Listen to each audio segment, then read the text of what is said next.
El transporte, las constancias, el taller en la Ciudad de México.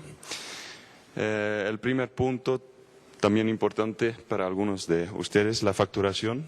Todavía pueden capturar los datos para la facturación en el registro, aquí en el lobby. Habrá entrega de las facturas a partir de las 12 del día, en el mismo lugar. Con respecto a la selección para el taller, las 60 personas que van a participar directamente en el taller, en el IPN o en la UNAM, habrá una lista disponible también ahí en el registro de todas las personas de la BUAP, el IPN, la UNAM y de otras instituciones, y también la distribución sobre los laboratorios. La lista está disponible para que puedan verificar si estén en la lista. Y igual una lista con el hospedaje para las personas de terceras instituciones en la Ciudad de México, algunas para el IPN, el Hotel Quality Inn y algunas para la UNAM, el Hotel Radisson. Para las personas que no pueden participar de manera directa en los talleres, pues son laboratorios muy pequeños, entonces es muy difícil entrar con 200 personas. Entonces por eso hicimos la selección. Tenemos una liga para seguir en línea el taller en el IPN el día de mañana. Aquí aparece en la pantalla la liga para que todos puedan seguir el taller el día de mañana.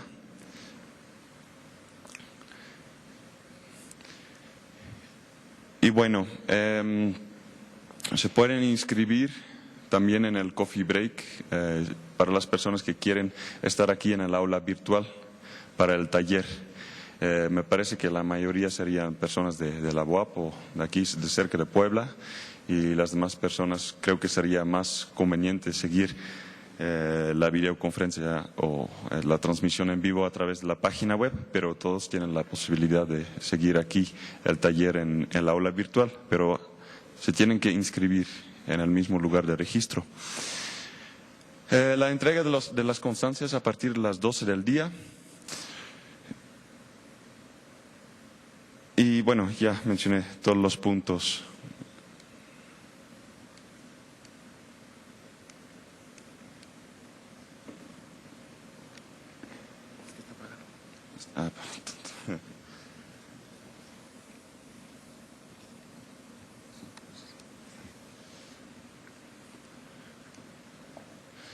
Bueno, antes de iniciar, todavía los participantes para el taller de la BUAP, aquí aparecen sus nombres y pueden checar, si no la lista está disponible como dijimos.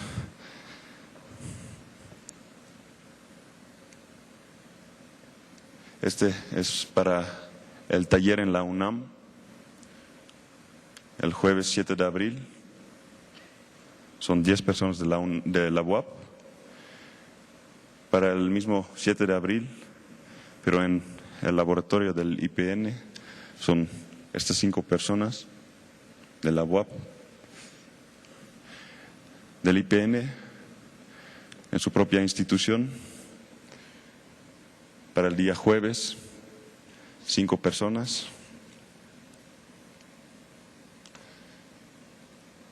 En el IPN, participantes del mismo IPN, 10 personas para el viernes 8 de abril.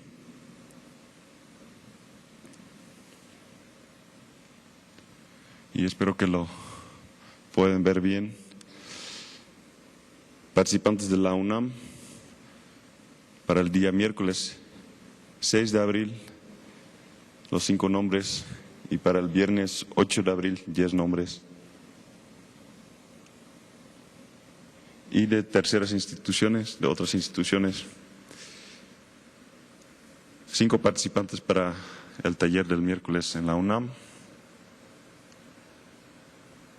y 10 para el taller del miércoles en el IPN. Estas son todas personas de terceras instituciones.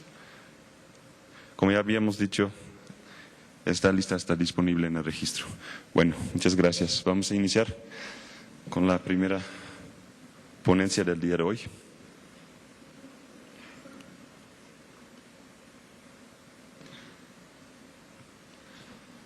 Paso la palabra al doctor Benito. Muchas gracias. Buenos días. En inglés, ¿no? Okay. Buenos días, bienvenidos a todos. Good morning, welcome everybody. Welcome to the second day of our seminars here in magnetic resonance in solids. I'm here to introduce Dr. Olivier Lafon here to my left. He will be giving 2 lectures today. The title of the first one is Núcleos Cuadripolares 1. Okay, he's assistant professor en la Escuela Nacional Superior de Química de Lille. Okay, graduated from la École Supérieure de Lyon with a PhD from the University of Paris and with postdoctoral experience in the Atomic Energy Center in Paris. He has more than 50 publications and a lot of citations, so he's another one of our big expertise coming from abroad. So, okay, without any more delay, I let the mic to Olivier. Thanks a lot for this kind introduction, and buenos dias a todos. So I will speak in English because I know really few words in Spanish. So I will speak today about quadrupolar nuclei, which is a specific domain in NMR. So first, I start with this picture of Mexican art, this calendar, and I choose this picture because there is some fourfold symmetry. And in fact, when we have to think about quadrupolar nuclei, we have to think about fourfold symmetry. Spin 1/2 is twofold symmetry, and quadrupolar nuclei is fourfold symmetry. And in fact, in all civilization, humans think with twofold but also fourfold symmetry. So we will start with this fourfold symmetry, this quadrupolar nuclei. So this you know already with Jean-Paul, so I will not spend time speaking about Lille, which is in the north of France. So Lille you know already. Now I will speak about quadrupolar nuclei. So what is the importance of quadrupolar nuclei? Why I'm here to speak about this strange nuclei. How to describe the main interaction of quadrupolar nuclei, which is quadrupolar coupling. In fact, we will see it's a large electric anisotropic interaction for nuclear spin. And in the first presentation, I will emphasize the 1D NMR spectra of quadrupolar nuclei, the effect of this quadrupolar interaction to the first and the second order, and the effect of the pulses and how you can manipulate this nuclei with pulses, which can be selective or non-selective. We will see the difference. So, what is a quadrupolar nuclei? A definition. A quadrupolar nuclei is a nuclei with a spin greater than 1/2. So, the property of this nuclei is the electric charge is not spherically symmetrical, and in particular they have an electric quadrupolar moment. So maybe you don't know what is an electric quadrupolar moment, but you know atomic orbital, I think, and it's like a d orbital, a distribution of charge like in a d orbital. So this electric quadrupole moment, we will denote it Q in the following. So why quadrupolar are important? In fact, because some of 74% of NMR active nuclei have a spin greater than 1/2. This is a Mendeleev table, and you see that the quadrupolar correspond to most of the isotope, in fact. Spin 1/2 are the exception. So if we want to study material, if we want to study organic compound, we need to know about quadrupolar nuclei. So for instance, in organic and organometallic compound, it's important to observe quadrupolar nuclei, to observe the metal site, for instance, lithium, boron 11, magnesium, aluminium, titan, vanadium, cobalt, copper, zinc, zirconium. So this is, for instance, a cobalt complex used as a catalyst for the synthesis of syntactic polybutadiene, a polymer, and solid-state NMR has been used to observe the cobalt site. And there are other interesting quadrupolar nuclei which are not metal and which are deuterium, nitrogen 14, oxygen 17, and they are, for instance, important to observe organic polymer. So quadrupolar nuclei are also important for biomolecules to observe the metal site in metalloproteins. So this is a copper containing protein azurin, and you can observe the copper with solid-state NMR. You can also observe magnesium, vanadium, zinc. And as for organic compound, you can observe deuterium, nitrogen, oxygen, for instance, in the membrane protein channel, and obtain some information on the dynamics of these molecules. But quadrupolar nuclei are also a tremendous importance for inorganic materials, like porous material containing aluminium, oxygen. So the porous material have importance as a catalyst, as sensor. NMR can also allow the observation of nanoparticle and all the material which lack long-range order.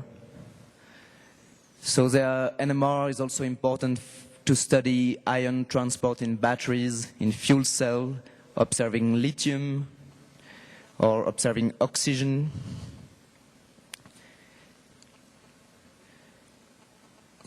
So we have now to see what is the quadrupolar interaction. So quadrupolar interaction, as I say before, is an electric interaction.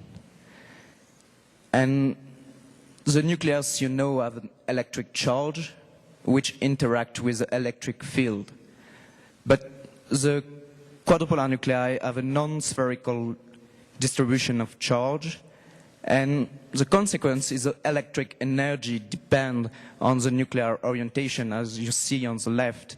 If the distribution of charge is non-spherical, the energy will depend on the orientation of the charge to the electric field. And the electric interaction has an effect on nuclear orientation, and basically it's what we observe in NMR, the nuclear orientation. So to really define properly what is quadrupolar interaction, we need to do some physics. So I will try to make it as simple as possible. So imagine you have arbitrary distribution of electric charge. Mathematics say you can expand it as a multiple expansion. So the electric charge is in fact the sum of a monopole, of a dipole, of a quadrupole, and this term will interact with the... So first, yes, important, there is no electric dipole for nuclei. This is a result of quantum mechanics, and the shape of the nuclei depends on the spin. Spin 1/2 are just monopoles, they have a spherical charge, and spin greater than 1/2 has a non-spherical charge. And these are the quadrupolar nuclei. And this distribution of charge will interact with the electric potential. And we can make the same kind of expansion for the potential. So a uniform potential V0, electric field, which is a gradient of potential V1, and a gradient of electric field, which has also the same symmetry as the quadrupolar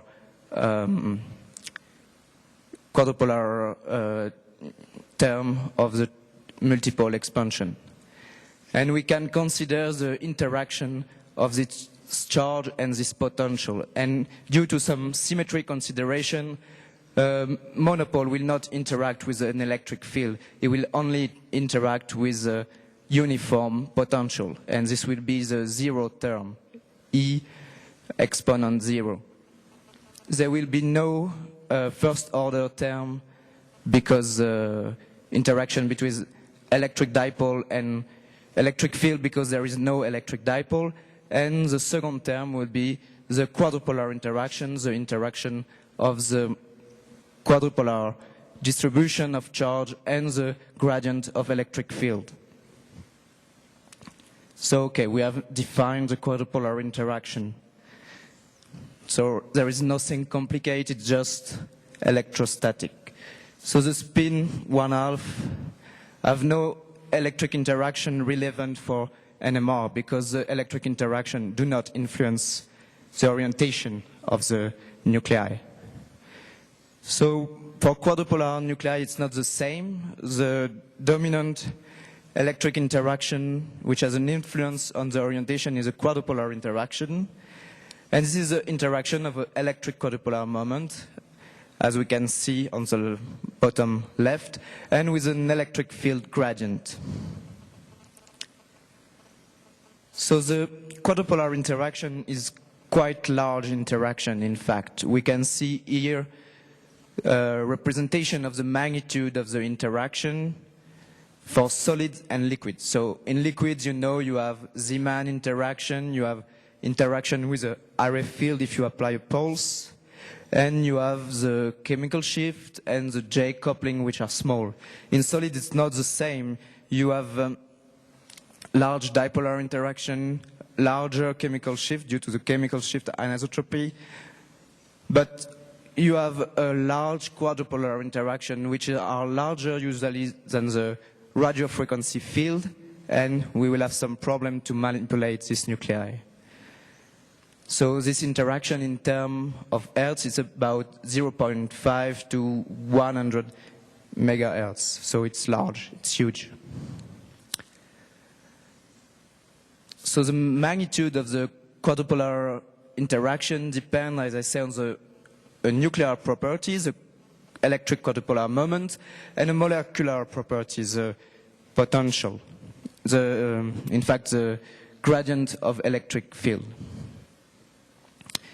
So the electric quadrupolar moments are tabulated. You can see the value for lithium 6, which is very small, for deuterium, small, but for nuclei with a larger number of nucleon like iodine or titanium, you have very large electric quadrupolar moment. But what is important is Q generally does not have to be calculated and can be used directly from table to interpret NMR experiment. So knowing this electric quadrupolar moment, solid-state NMR will allow to probe the electric field gradient. So it's quite magical. You can, with a macroscopic measurement, probe really the distribution of charge at the atomic level and with atomic resolution. And you can infer some information on the local symmetry, on the short range structure, the coordination number, the bond distance, the bond angle, but also on the long range structure, the second neighbor, for instance, and the dynamics. So some basic elements with influence electric field gradient. So electric field gradient increase as the symmetry drops. You can see this for 3 inorganic complexes of cobalt. If you change NH3 by a chlorine, you will decrease the symmetry and you will increase the electric field gradient, you will increase the quadrupolar interaction. And the electric field gradient will increase more if you substitute another NH3 by a bromine atom. And in general, if you have unsymmetrical environment, you will have a large electric field gradient. This is the case for non-metal atoms such as deuterium, nitrogen 14, oxygen 17. Conversely, if you have a symmetrical environment, you will have a small electric field gradient. For instance, metal usually have an octahedral environment, and in that case, you have quite a small electric field gradient. So these are basic rules. But in fact, we can go much more into the detail because quadrupolar interaction is much more sensitive to geometry than diffraction. The electric field gradient can be calculated today with high accuracy and reliability using quantum mechanical calculation. The name of the software are VIN, CASTEP. And for simple cases, we can find some simple relationship between the electric field gradient and the structure. And we can parameterize this relationship. So this is an example for glasses, because NMR is really a method of choice for the study of glasses. And you can see that the quadrupolar interaction of the oxygen atom depend on the angle between the silicon-oxygen silicon and the silicon-oxygen distance. So you have a linear relationship with the distance and some non-linear relationship with the angle. But quadrupolar interaction also allow to probe the dynamics of the atoms, and with motion between 100 nanosecond and 1 millisecond. So here it's a nice example. So a drug put in a membrane, and depending on the temperature, you see the deuterium NMR spectra change dramatically. At low temperature, you have a broad spectra because there is no rotation around the vertical axis N. And when you increase the temperature, the molecules start to move around this axis. And this we can see with NMR, because now the spectrum is much more narrow. So NMR can reveal how molecules move. So now that you see the usefulness, I think, of quadrupolar interaction, we will see how to parameterize this interaction. So I say it's a gradient of electric field. So first, what is the electric field? Is a gradient of potential. So you put in a vector 3 derivative of potential with respect to the spatial coordinate. And if you take the gradient of an electric field, you will have a 3 by 3 matrix, because you will have 9 second derivatives. So using any possible combination of 2 spatial coordinates. So you will have 9 terms. But in fact, you can show using physics that this 3 by 3 matrix is symmetrical. So if you take a term above or below the diagonal, they are equal. And this matrix is traceless. So there are 5 independent parameters. So if you sum the diagonal, it would be 0. So just 5 terms. So in fact, this is also mathematics. If you have a matrix, you can diagonalize it.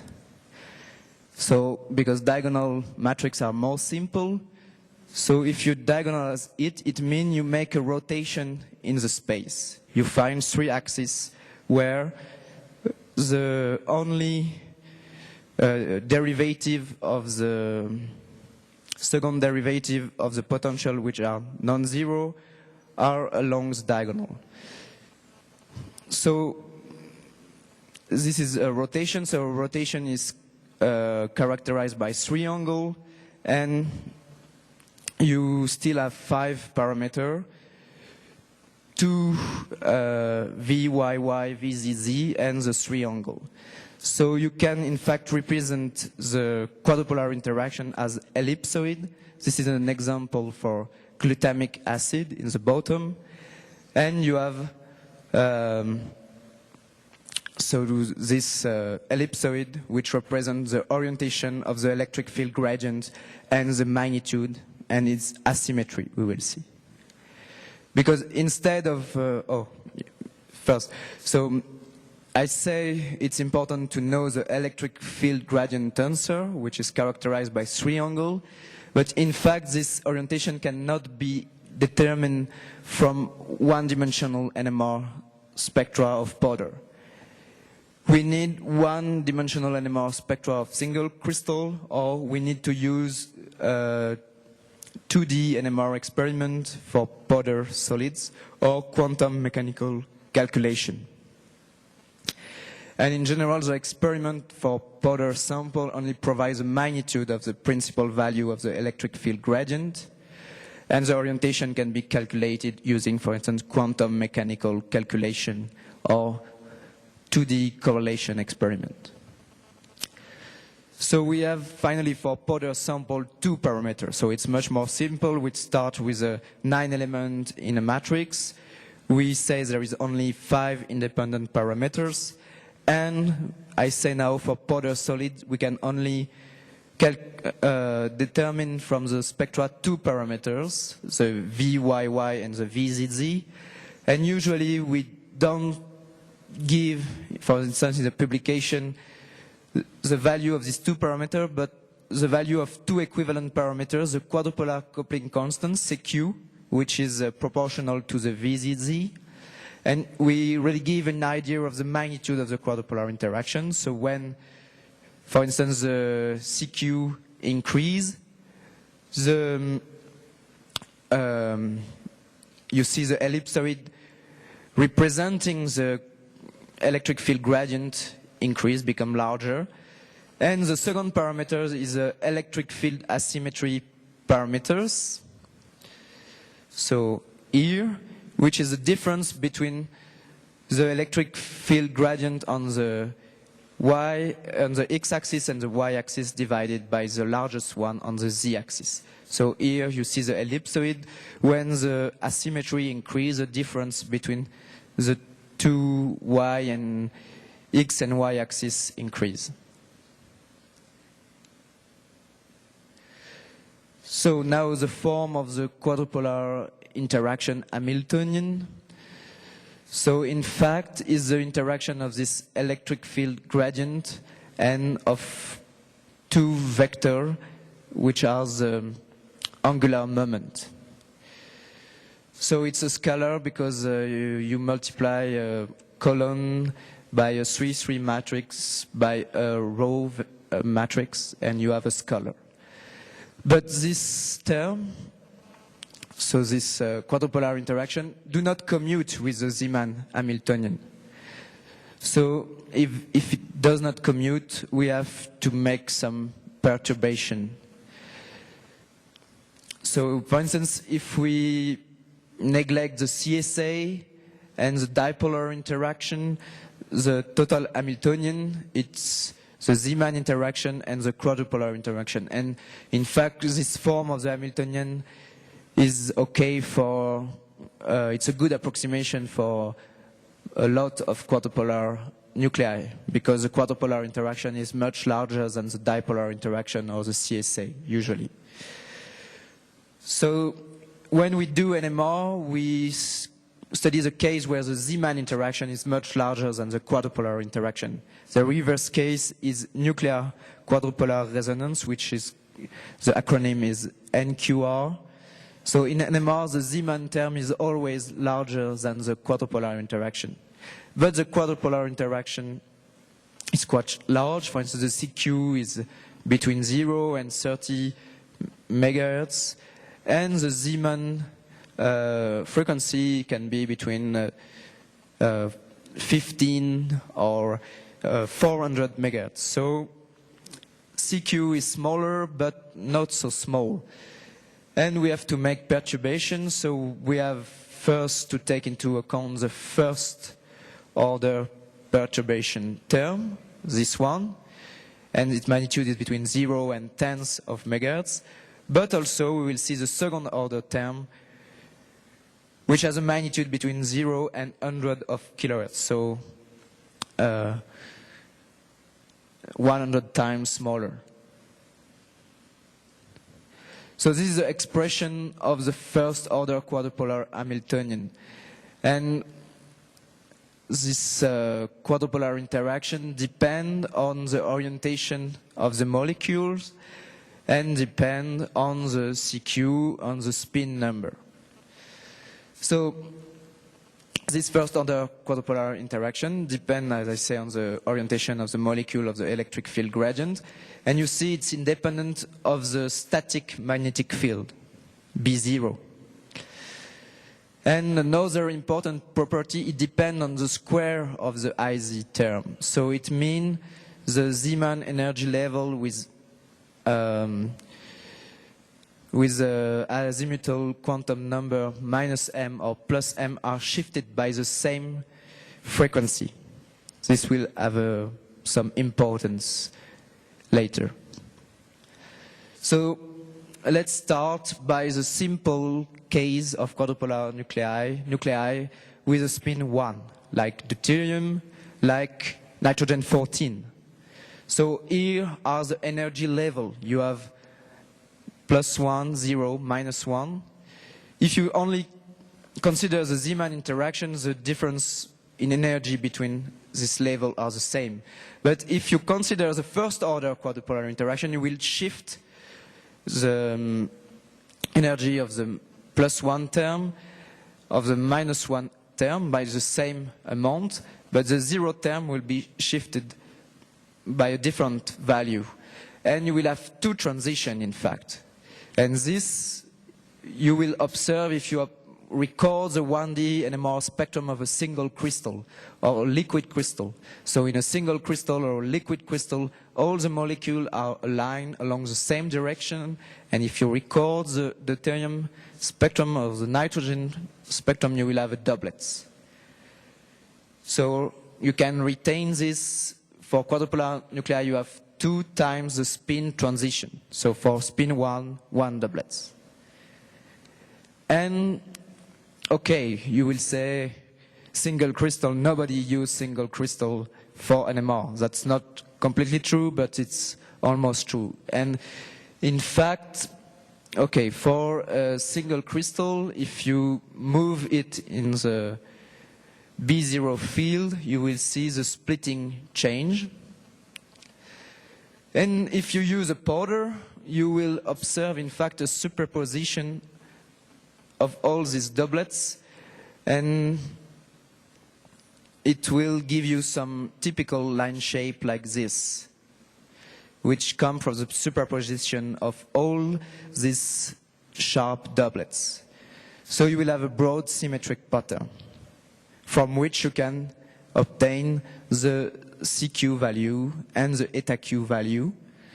In fact, the powder line shape depends on the eta Q value, the asymmetry of the electric field gradient, and the width of the line shape depends on the CQ value.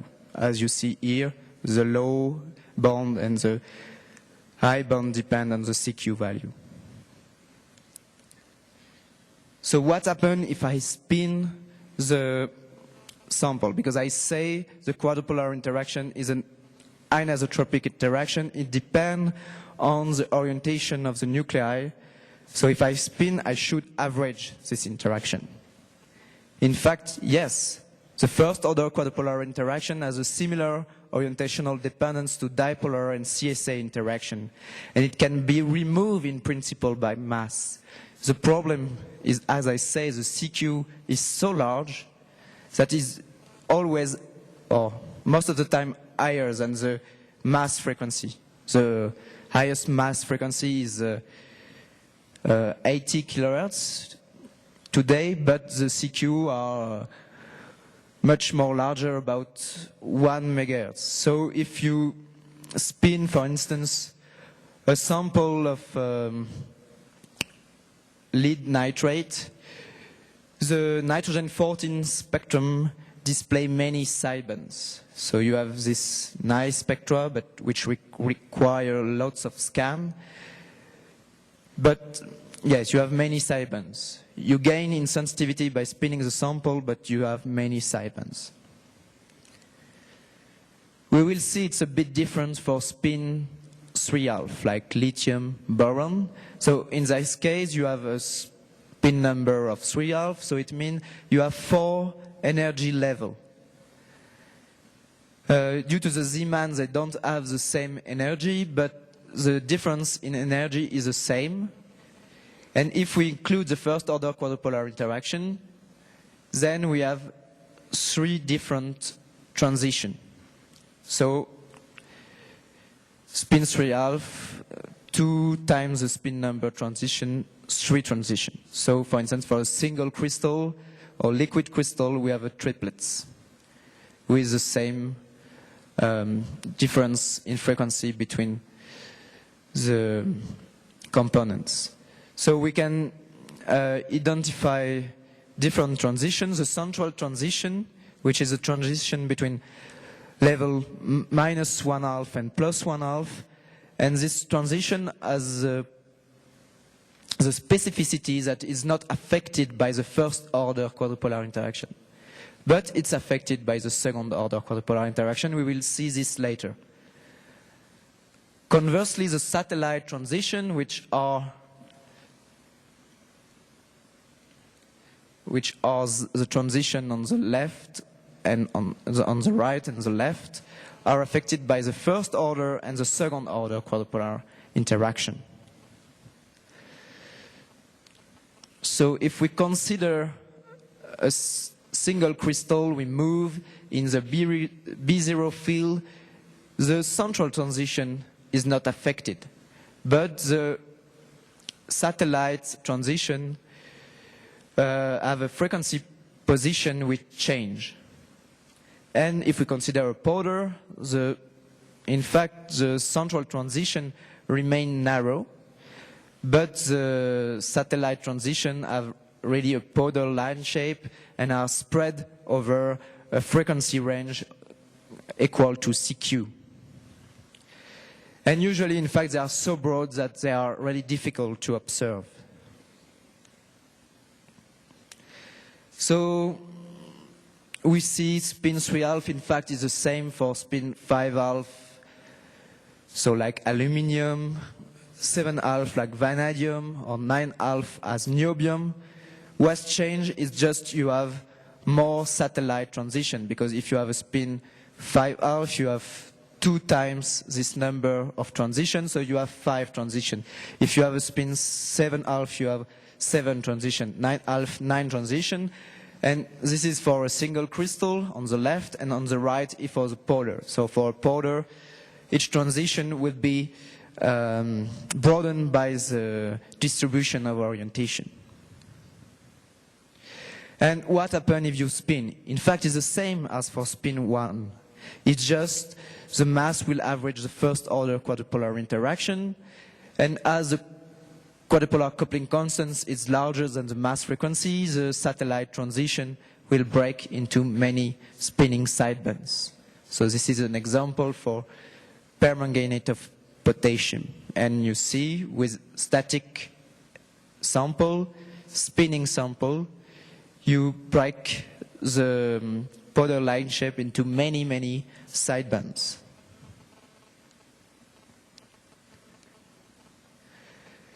So, life is not always as simple as we first think. So we first consider the first order quadrupolar interaction, but in fact, and I told you that if you observe a central transition, you will observe a sharp peak. I lie, but I'm teacher, and it's what I have to do. To start, we have to start with a simple thing. But in fact, if we observe a central transition, you see that it's not a sharp peak. It's something like this, with a strange shape. And this is due to the second order quadrupolar interaction. And the first order quadrupolar interaction is insufficient to describe the spectrum. And the second order must be taken into account. So here I put the expression of the second order quadrupolar frequency. In the case of the asymmetry is 0.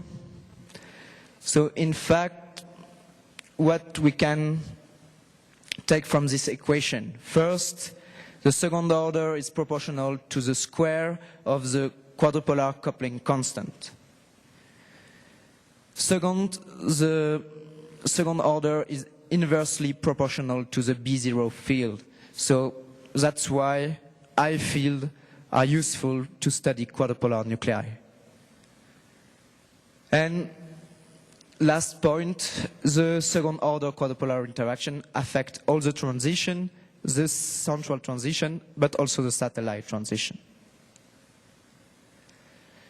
And we can also see that this second order quadrupolar interaction has some terms which depend on the orientation. Beta, subscript, PL, in fact denote the orientation of the electric field gradient in the laboratory frame.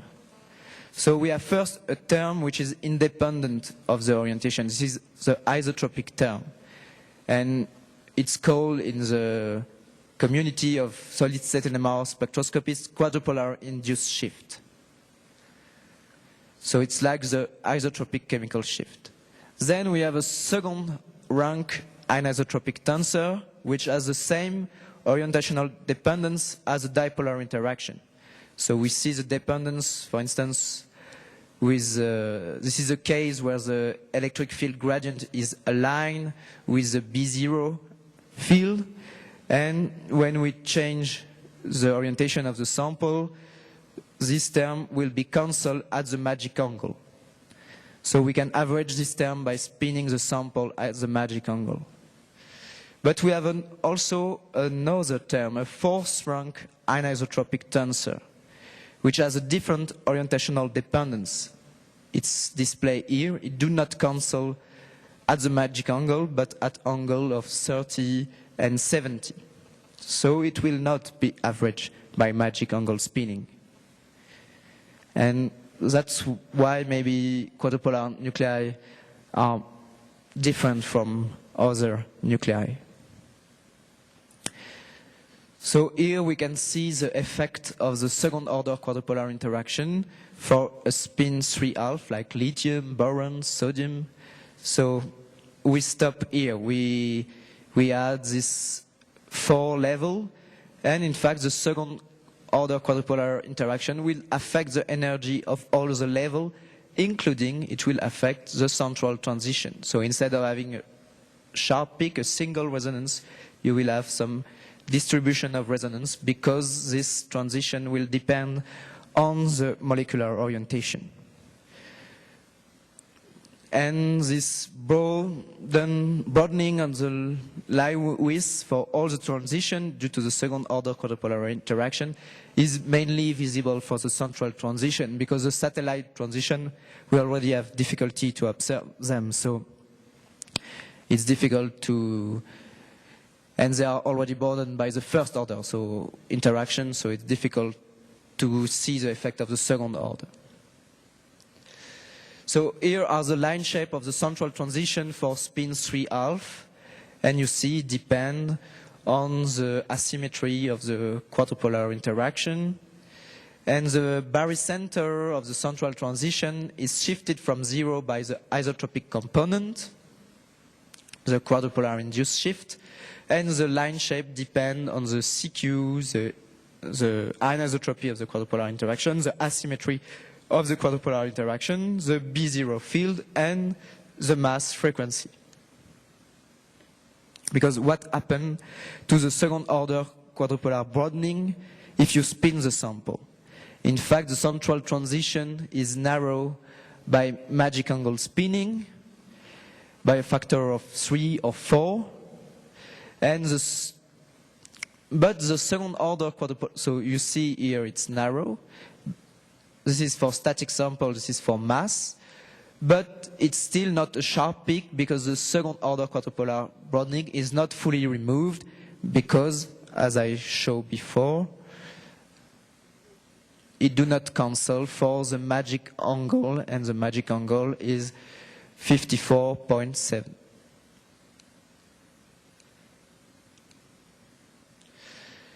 So now to finish this part, what is the effect of the radio frequency field?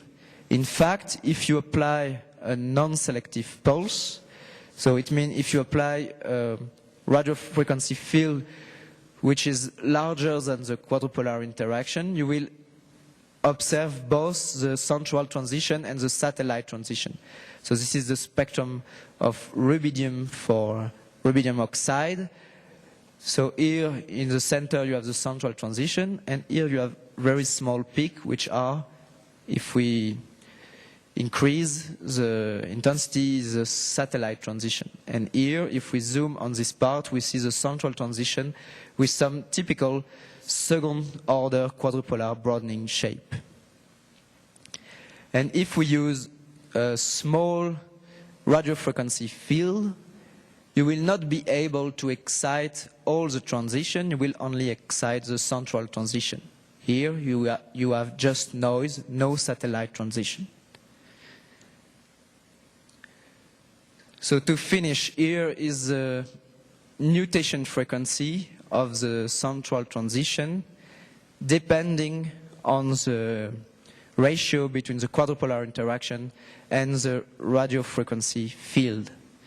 So for small radio frequency field, the central transition will nutate with this frequency, so the spin number plus 1/2 times the radio frequency field. So it will nutate faster than in a liquid, for instance. Conversely, if you send really high power, you will nutate the quadrupolar nuclei with the same frequency as in a liquid. So what you have to, the take-home message, what it is the quadrupolar interaction is an interaction of the nuclear quadrupolar electric moment and the electric field gradient. The quadrupolar interaction provides information on the structure and the dynamics, and the NMR spectrum of quadrupolar nucleus with a spin I contain 2I transition. And the NMR spectrum of a quadrupolar nucleus depend on the anisotropy and asymmetry of the electric field gradient and the mass frequency. So there are two types of transition for half-integer quadrupolar nuclei: the satellite transition, which are broadened by first and second order quadrupolar interaction and are usually difficult to observe, and the central transition, which is only broadened by second order quadrupolar interaction, so it's much more narrow. And this second order quadrupolar interaction is not completely removed by mass, so we will see in the second part technique to remove this second order quadrupolar broadening. And finally, the central transition can be selectively excited by using low power radio frequency field. So that are the basic to understand 1D NMR of quadrupolar nuclei. So I thank you for your attention.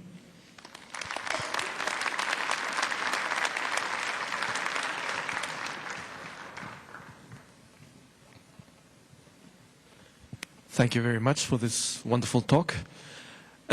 It's now the moment for questions, so please, anybody that has a question, a comment, put their hands up. Es el momento de las preguntas. Si alguien tiene una pregunta y no sabe hablar en inglés, yo les traduzco, no se preocupen, no sean tímidos. No questions? Okay, sorry, you have to go on. No rest for you. Okay, so I'll give you the mic. Thank you. So, show must go on. Can we switch to the next? Can we switch to the next presentation?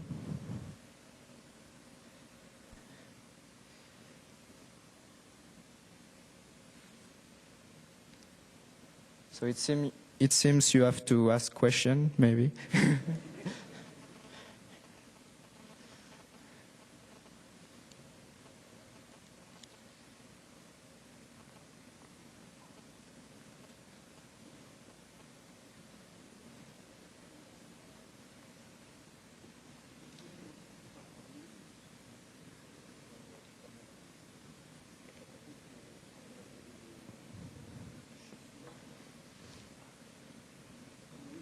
No, but it's...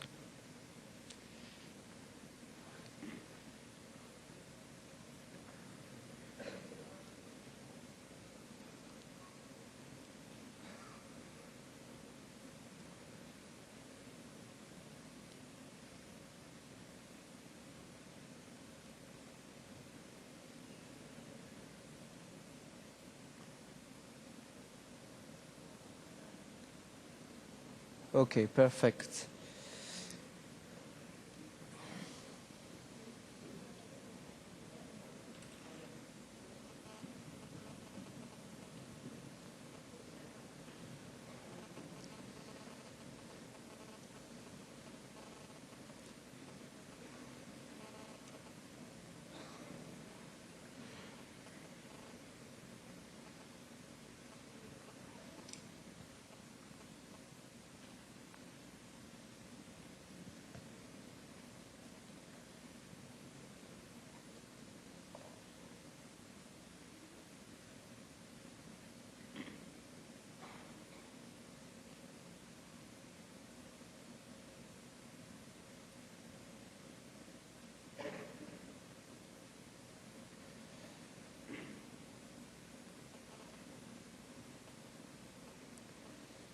Okay, wonderful. So now you know more about quadrupolar nuclei, and in the second part I will try to teach you about techniques, advanced NMR techniques to obtain new information and especially to improve the resolution. So on the left you have some of the oldest painting which remain in Mexico, so the Bonampak frescoes from the 8th century, and using advanced, so it's unfortunately, yeah, they lack resolution. I don't know if due to the technique or due to the long time they have been painted, but sometimes in NMR you want high resolution to be able to distinguish all the detail in your sample. So you have to use advanced NMR techniques. So here I put some more recent painting in Mexico, so Sueño de una tarde dominical en la Alameda Central. And you see, we see much more the detail. And this we'll see how to obtain with NMR spectroscopy. So first, the first part is how to increase the resolution. And we see in the previous talk that second order quadrupolar broadening broadens the central transition. And is it possible to suppress this second order quadrupolar broadening for half-integer spin nuclei? So you will see that NMR spectroscopy since maybe 15 years have developed really nice technique to do that. Then we will see that it's possible for quadrupolar nuclei to do some homonuclear correlation. In fact, this has been presented yesterday. And to observe the proximities through space between half-integer quadrupolar nuclei. Then we will show that it's also possible to observe proximities between quadrupolar nuclei and spin 1/2 isotopes. So to measure distance, to detect also connectivity through the J coupling, so we can see the surrounding of a quadrupolar nuclei. So I show you in the previous talk that the second order quadrupolar broadening increase width of the central transition. And if you have one site, it's okay, because you can fit this line shape. But if you have several sites, in fact, they can overlap, and you get such a spectrum with some peak, but you don't know how many sites are present and what are the NMR parameters. So to try to suppress this second order quadrupolar broadening, we have to come back to the expression of the second order quadrupolar frequency. So this is the expression of the second order quadrupolar frequency. It's inversely proportional to the B0 field. And it depends on molecular orientation through two different terms, the second rank term and the fourth rank term. So there are three possibilities to eliminate this second order quadrupolar interaction. To increase the B0 field, if you increase this term, it will tend to 0 and you will have no problem. But increasing the B0 field is expensive and difficult for technological reason, because the technology for supraconductive magnet is limited to 10 of Tesla for the magnitude of the B0 field. Another possibility is to make the orientation of the molecule with respect to the B0 axis time dependent, and there are techniques called DOR or DAS which do this.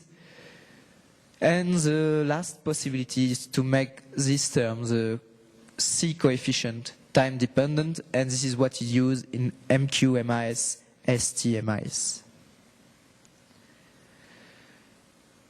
So first, the simplest possibility is to increase the B0 field, because the second order quadrupolar broadening is inversely proportional to the B0 field. So if we increase the B0 field, the resolution improves, as we can see for a compound containing aluminium. So this is a 600 megahertz magnet, so 14 Tesla. If you increase the field, you see the resolution which increases step by step till 40 Tesla, where we can clearly see all the sites for aluminium. So this is nice, but 40 Tesla magnet, there are maybe 1 or 2 in the world, so it's not something you can do easily. Another possibility is to use double rotation, because in magic angle spinning, you spin around the magic angle, which is on about 54.7 degree from the B0 axis. But you can, in fact, use different rotation of the sample. And this is the idea of double rotation door, where you want to make the angle between the electric field gradient and the B0 axis a time-dependent function, such as, in fact, the two terms in the equation, these two terms cancel. So this term and this term, the second rank and the fourth rank. So you want these two terms to cancel, and in fact it's possible to show that this can be achieved by using first a rotation of an inner rotor, or first a rotation of the outer rotor with the at the magic angle, around the magic angle, and an inner rotor which make an angle of 30 from the axis of the outer rotor. So in practice, this can be achieved with a frequency of 7 to 8 kilohertz for the inner rotor and 1 or 2 kilohertz only for the outer rotor. So it's quite intricate rotation, two rotations at the same time, but you see here the door spectrum you can obtain for oxygen 17 of alanine. So we will see here the spectrum. So the door will suppress the second order quadrupolar broadening. So here are some spectra of sodium with a spin 3 half for a mixture of sulfate sodium and oxalate sodium. So you should have two sites, one for oxalate, one for sulfate. But if you record the static spectrum, you have just a blob. You cannot say there are oxalate, sulfate. You know there is sodium, but that's all. If you spin about 6 kilohertz, you see the line width decrease, but not enough to distinguish the two sides. Conversely, if you use door, you have really sharp lines. And in fact, these are spinning sideband, and you just have to consider the center band here, and you have two sides, one for oxalate, one for sulfate sodium. So door works. The only problem is you have spinning sideband because you are not able to spin the outer rotor very fast, because it's quite big rotor, because it contains another small rotor inside.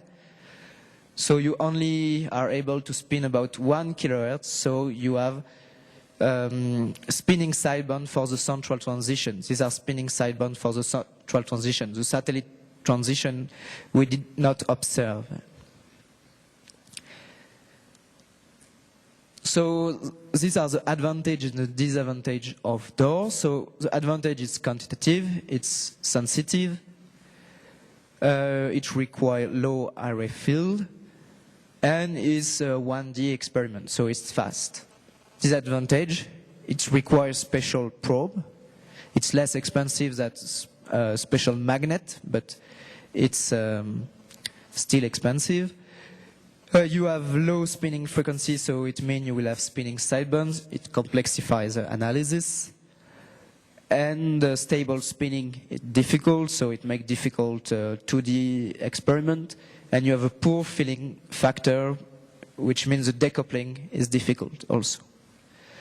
So another option is, instead of using a continuous time-dependent variation of the orientation of the sample, to switch simply the orientation of the sample between two angles.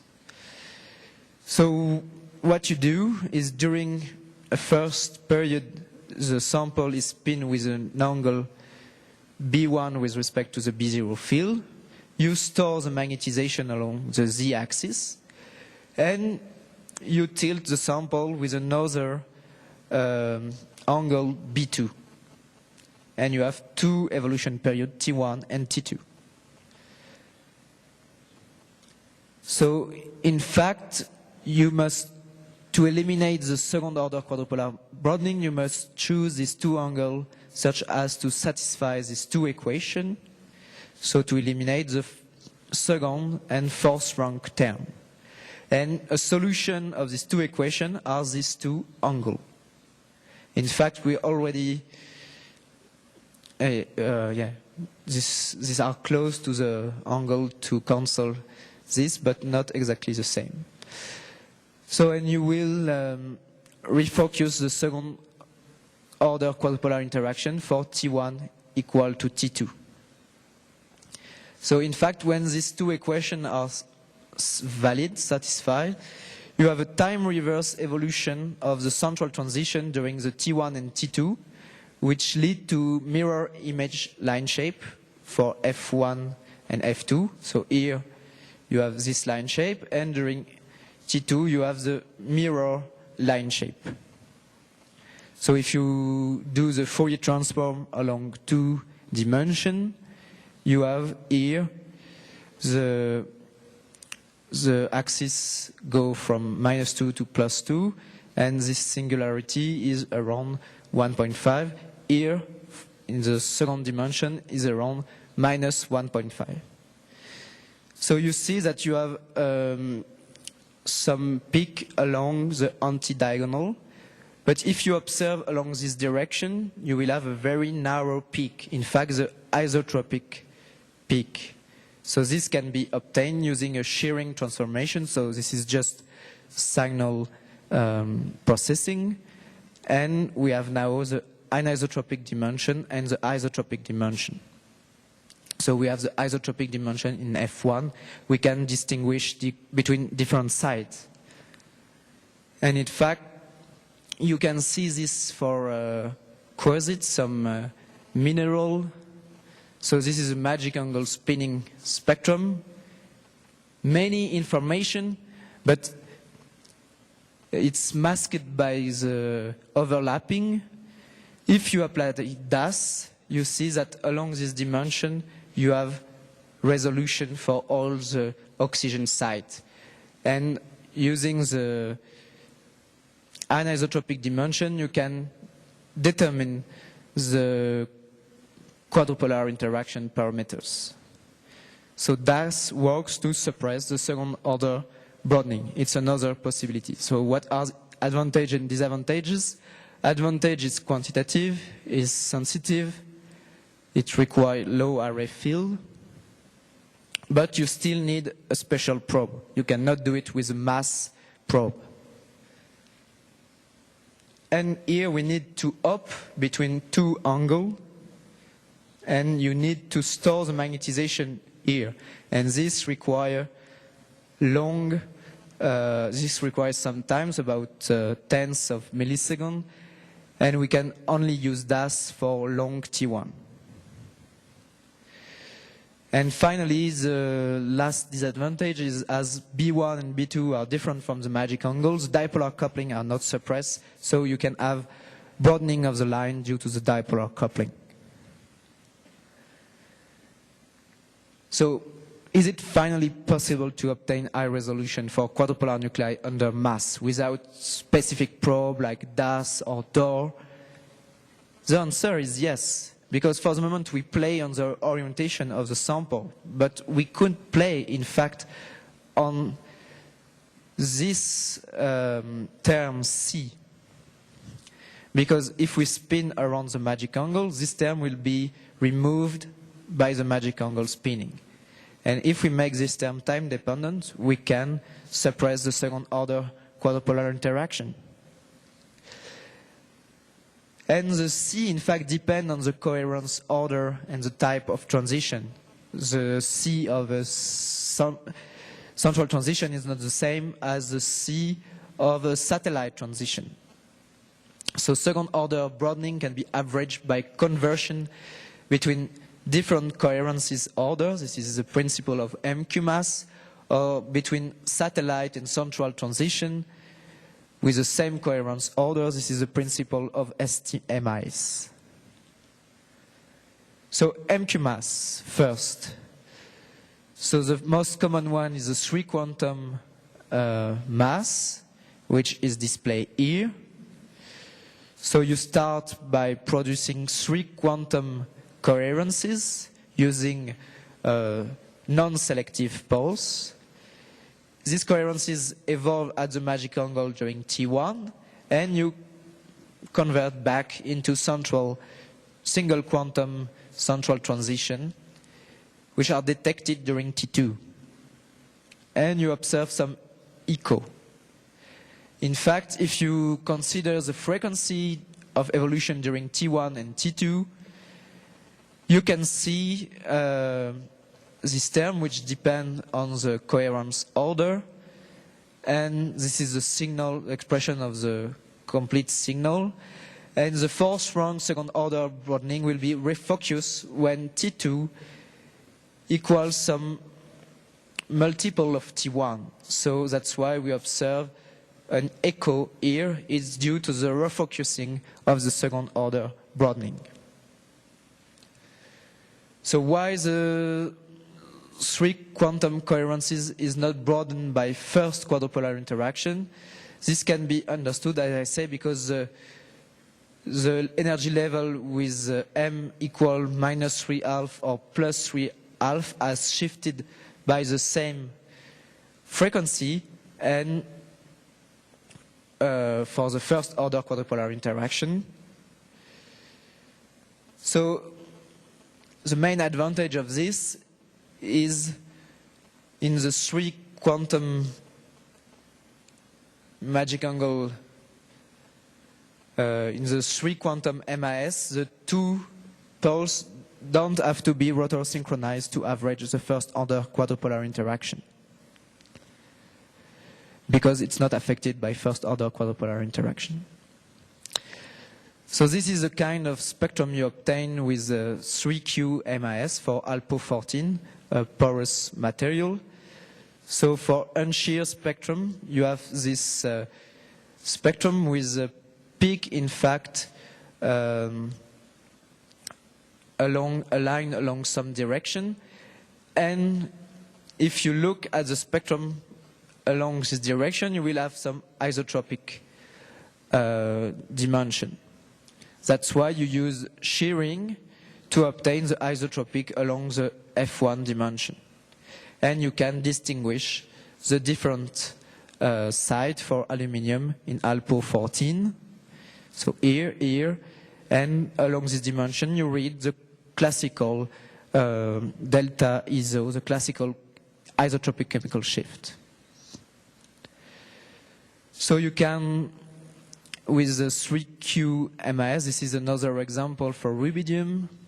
In rubidium nitride, you can obtain the isotropic chemical shift, the number of spaces from this dimension, and from the mass dimension you obtain the magnitude of the quadrupolar interaction by fitting this row of the spectrum.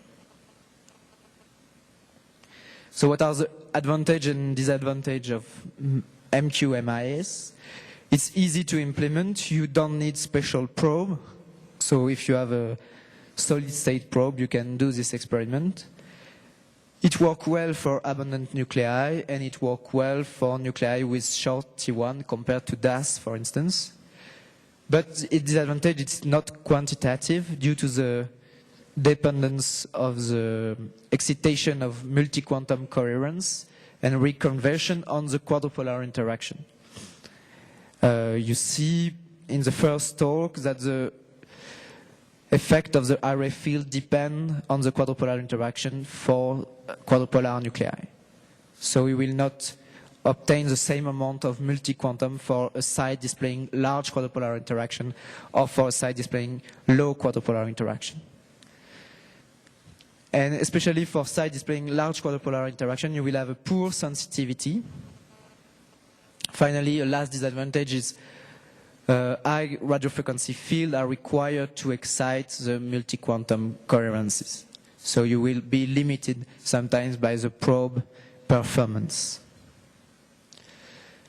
So a last method to improve the resolution, the satellite transition magic angle spinning. So as we say, the problem of MQ-MIS is the excitation of 3 quantum coherences is not efficient, which can result in low sensitivity. And a solution, instead of playing on the coherence order, to play on the type of transition. So for instance, this is ST-MIS, and first you excite the satellite transition. They evolve during T1. You don't observe them directly, but you convert them with a pulse into a central transition, and you observe it here with an echo as T2 equal K times T1. And you spin always at the magic angle. No special probe are required. So here are the expression of the frequency during T1 and T2. So for the satellite transition, it will be this term. The second rank is suppressed by mass, and only the fourth rank remain. And this is during T2, the central transition, and it's not the same C value. So this is the expression of the signal. And the fourth rank second order broadening, these terms are refocused when T2 equals some multiple of T1, which are known. So what we need is to refocus the first order quadrupolar interaction for the satellite transition. The problem is usually the CQ value is larger than the mass frequency, and the first order quadrupolar interaction is not removed completely by mass for the satellite transition. For instance, you will observe spinning sideband for the satellite transition. But a solution is simply to rotor synchronize, so to make T1 a multiple of the rotor period, and you will remove the first order broadening for the satellite transition. So this is the center zoom on this part. And if you rotor synchronize, all the spinning sideband will fall back on this position, and you will refocus, in a way, the first order quadrupolar interaction. So these are the kind of spectrum you obtain for rubidium. So also some isotropic dimension here and anisotropic dimension here, and you have what you want to observe, the peak corresponding to a correlation between the satellite transition and the central transition. But you also have some peak you don't want to observe, the central transition to central transition. If you make some shearing, you will obtain an isotropic dimension. You will be able to distinguish the two sides of rubidium. But you have this peak you don't want, which can complexify the analysis. So to suppress this central transition autocorrelation, it's not possible to suppress by phase cycling, but in fact you add some pulses, some selective pulses to convert the satellite transition to double quantum, and you use what we call double quantum filter satellite transition magic angle spinning. Here is the pulse sequence, and you have a spectrum displaying only the satellite transition, central transition correlation without the peak you don't want. And if you shear it, you will obtain the isotropic chemical shift, and you will distinguish the two sides and obtain the chemical information. So the problem is ST-MIS is very sensitive. So this is no, it's not a problem. It's an advantage. ST-MIS it's much more sensitive than MQ-MIS, usually by a factor of 2 or 8, since the single quantum transition are excited, and you don't have to excite triple quantum or 5 quantum transition. So here is a comparison for rubidium, for ST-MIS, MQ-MIS, and you see you have a gain by a factor of 3 or 4 for the signal intensity. It's the same for aluminium here. So STMIS is really attractive, but it's very demanding technique, in fact, because you need precise timing to suppress the first order quadrupolar interaction. As I say, you need to rotor synchronize these two poles. So if it's very precisely rotor synchronized, you have this spectra. If it's just shifted by 0.2 microseconds, so very small delay, you have something like this. In the same way, you need very stable spinning also to rotor synchronize these two poles. So this is stable spinning. This is unstable by just 1 Hertz. And you observe some noise, some T1 noise, and not a proper spectrum. And the angle has to be really adjusted and shift by some 0.02 degree of the magic angle, and you broaden the peak, you lose in resolution. And a last property of STMIS is sensitive to molecular dynamics. This can be an advantage. For instance, if you record the spectra of aluminium for Alpo 14 containing a template, isopropyl amine, for MQMIS it do not depend on the motion, you have sharp line. But for STMIS, the template motion can change the electric field gradient of aluminium during T1 and reintroduce the first order quadrupolar broadening, and you have broader line. And in fact, this contains information on the dynamics, and you can probe the dynamics of the template of the small molecule into the pore, and by changing the temperature, for instance, obtain some activation energy and so on. So the advantages and disadvantages of STMIS. So advantages: no special probe required, good for abundant nuclei, good sensitivity, good for nuclei with short T1 compared to DAS. Disadvantages: not quantitative, since excitation of satellite transition depend on the quadrupolar interaction. High radio frequency fields are required for the excitation of satellite transition. And the sensitivity for large quadrupolar interaction is poor. And it's sensitive to misset of the angle. Finally, it requires stable spinning frequency, and property which is both advantage or disadvantages is sensitive to molecular dynamics. So you have to know, if you apply this method, if you can have some motion in your system. So I presented some methods to obtain high resolution for alpha integer quadrupolar nuclei, DOR, DAS, MQMAS, STMIS. This allows measuring property of one nucleus, the isotopic chemical shift and the parameter for quadrupolar interaction. But in fact, we can also measure the J coupling or the dipolar interaction, which involve two nuclei, even if one of the two is a quadrupolar nucleus. So the first kind of methods are quadrupolar correlation, which will allow observing the spatial proximity between alpha integer quadrupolar nuclei, and the heteronuclear correlation, which will allow observing the proximity or the connectivities between quadrupolar nucleus and spin 1/2. So here, to start the homonuclear correlation between quadrupolar nuclei. So using the J coupling is possible because they are usually too weak. And using the dipolar coupling, it's difficult because there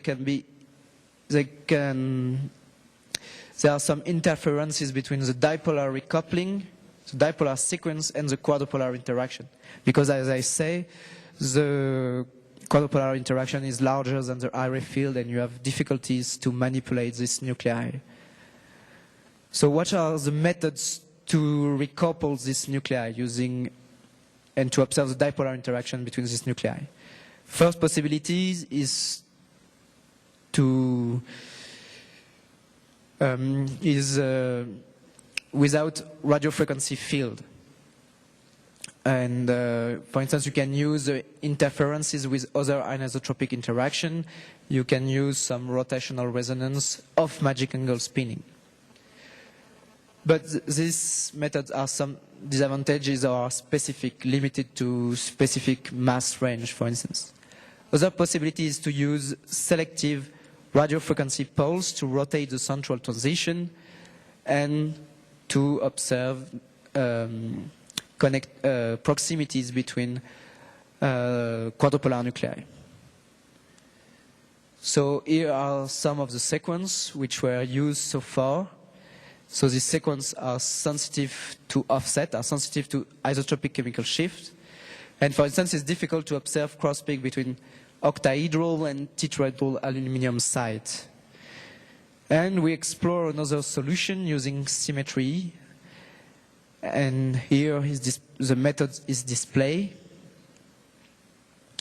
And in fact, you see, this is the new methods we introduced. These are the previous methods. And the new methods, it's more efficient. And this is observed in simulation, but it's also observed in experiment, and the gain is higher in experiment than in simulation. So these methods provide high efficiency and better robustness to isotropic chemical shift. And in fact, we already showed you yesterday that we can observe connectivities between proximities between tetrahedral aluminum site and octahedral aluminum site with a much higher efficiency, with a twofold gain in sensitivity. And we can observe distance not so small, distance up to 500 picometer, which are quite correspond to a small dipolar coupling of 50 Hertz. So these are for the homonuclear correlation. For the heteronuclear correlation, so to observe the proximity between quadrupolar nuclei and spin 1/2, they can be classified according to different properties, their quantitativity. So some are quantitative, they allow the measurement of the magnitude of the J or dipolar coupling. Some are qualitative, they just allow to observe the existence or non-existence of J or dipolar coupling. They can also be classified according to the mode of detection. So you can, in NMR, distinguish direct detection or indirect detection. So in direct detection, you excite and detect two different isotopes. For instance, you start by exciting the aluminum and you detect the phosphorus. And in indirect detection, you excite and detect the same isotope. For instance, you excite aluminum and you detect aluminum, and during T1, for instance, you can transfer some magnetization to phosphorus.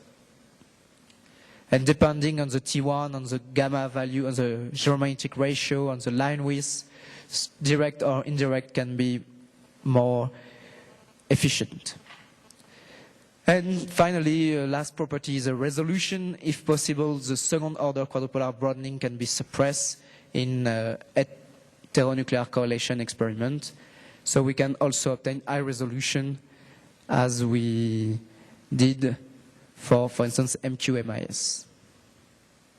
So for heteronuclear distance, in fact, we rely on the dipolar coupling, which depend on the interatomic distance, inversely proportional to the interatomic distance with a power of 3. And the problem is usually the dipolar coupling are averaged out by magic angle spinning.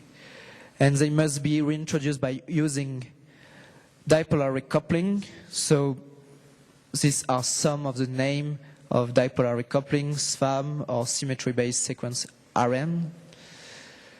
And the recoupling is usually applied to the spin 1/2.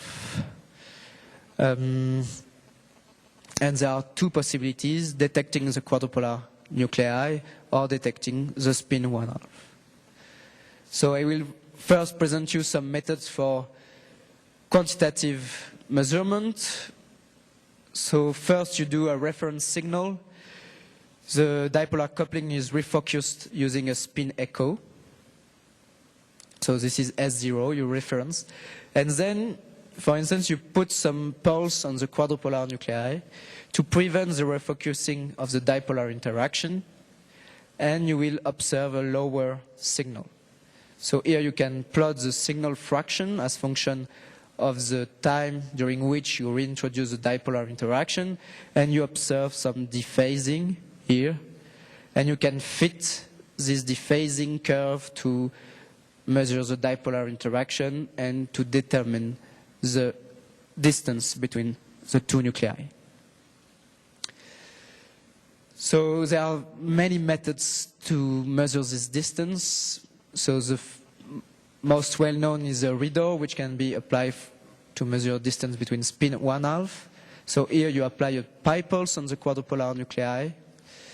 There are REPDOR, when you apply an adiabatic pulse on the quadrupolar nuclei, and we introduce REPSDOR when you apply a saturation pulse on the quadrupolar nuclei, and there is also TRAPDOR, where you apply a much longer pulse here. And REPSDOR benefits from two advantages. The saturation pulse can be applied at high mass frequency and use moderate radio frequency field, and the dephasing curve only depends on the dipolar interaction. There is no dependence, so only depend on the distance. There is no effect on the orientation of the internuclear distance. So these are some examples we have obtained with REPSDOR, for instance, to measure distance between carbon and nitrogen. So distance here of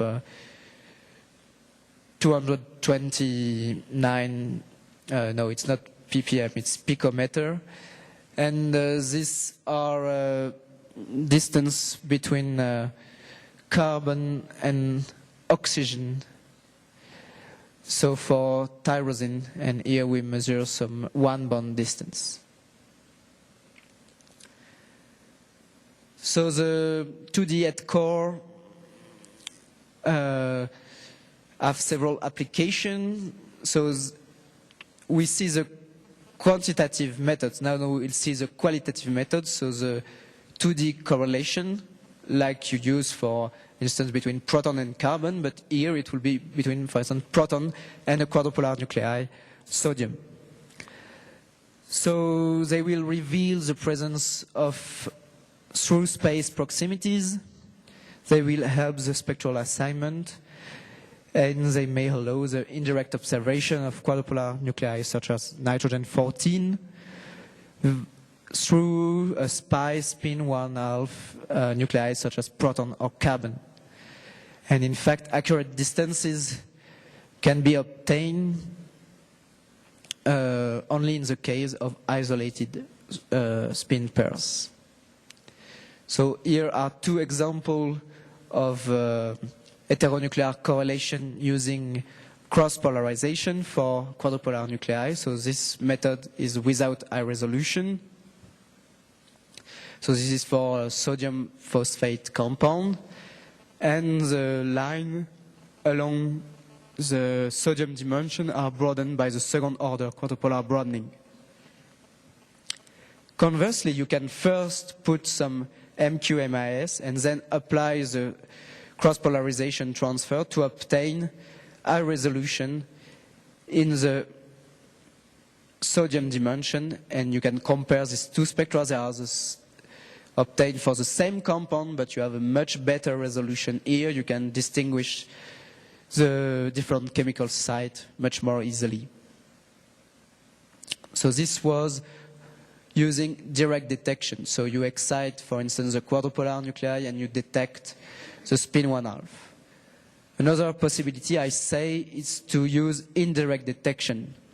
In particular, it is advantageous at high mass frequency. For instance, you excite the proton, you transfer the magnetization to the sodium, you transfer back to the proton, and you detect the proton. And here you reintroduce the dipolar coupling, applying pulse on the proton channel. So this method is called DHMQC, as HMQC used for liquid sample. It avoids the use of cross-polarization, which is sensitive to isotropic chemical shift, RF inhomogeneity, and you obtain such kind of spectra, which allow to make some correlation between sodium and proton, but the second order quadrupolar broadening is not removed. So this method can be improved, and in fact we improve it applying some ST-MIS here on the sodium channel, and we benefit from high resolution on the sodium dimension, and the efficiency is about 50% of that of classical DHMQC, so we don't lose much in sensitivity. So this is the end of my presentation. So what you can retain is the NMR sequence has the following property for quadrupolar nuclei. The spin dynamics is usually much more complicated than for spin 1/2 because the RF field is lower than the quadrupolar interaction, so you have to take into account the quadrupolar interaction when you apply pulse. The number of radiofrequency pulse must be minimized. And the pulse sequence, such as MQMIS or STMIS, allow obtaining high resolution with usual mass probe. And we can also use correlation experiment derived from those employed for spin 1/2, but they must be adapted for quadrupolar nuclei. So that's the end of this second part, and I hope to have give you some insight into the NMR of quadrupolar nuclei. And I thank you again for your attention.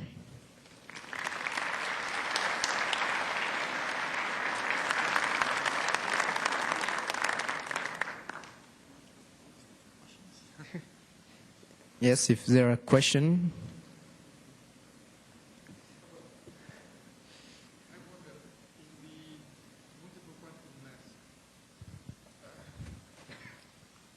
Thank you. I saw that the beginning of the process to produce the triple quantum coherence is not a 90-degree, or what is the angle, the right angle there, or how you can calculate it?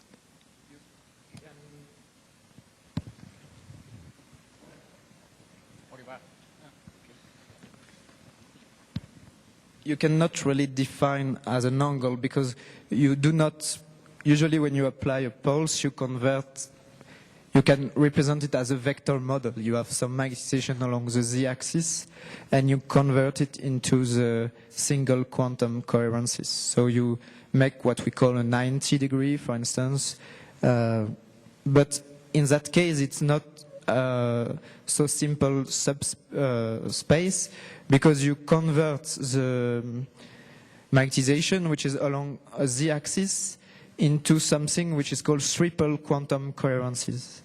And this you cannot, you have to use some other subspace to describe this transformation. In fact, you will create, with a pulse, you will excite all the level of the all the possible coherences for the quadrupolar nuclei. And yes, so it's not really a 90. What you use, you apply usually the higher power you can, and usually high power pulse can create these triple quantum coherences, and you optimize on the spectrometer to find the best length for your pulse.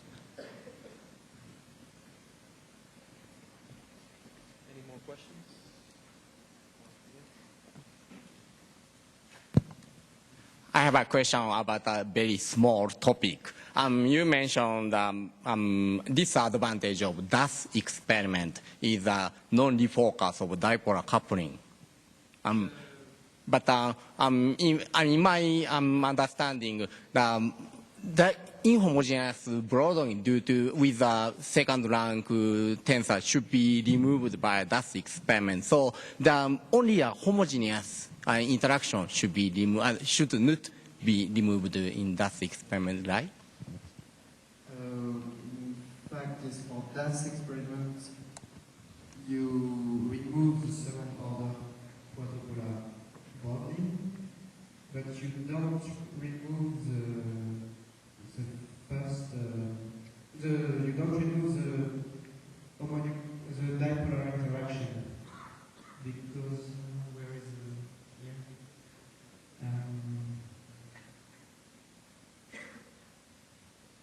Maybe if I can come back to the.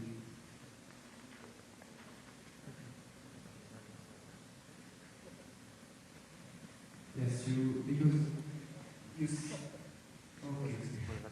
It could be easier from start.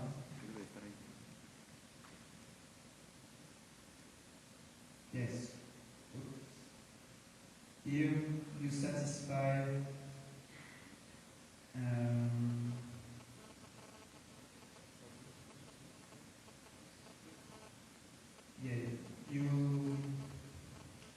you satisfy this, it's true, but I'm not sure for Itachi. I'm not sure you will suppress the.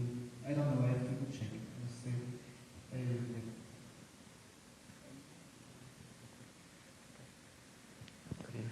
Any more questions down here in the floor? No?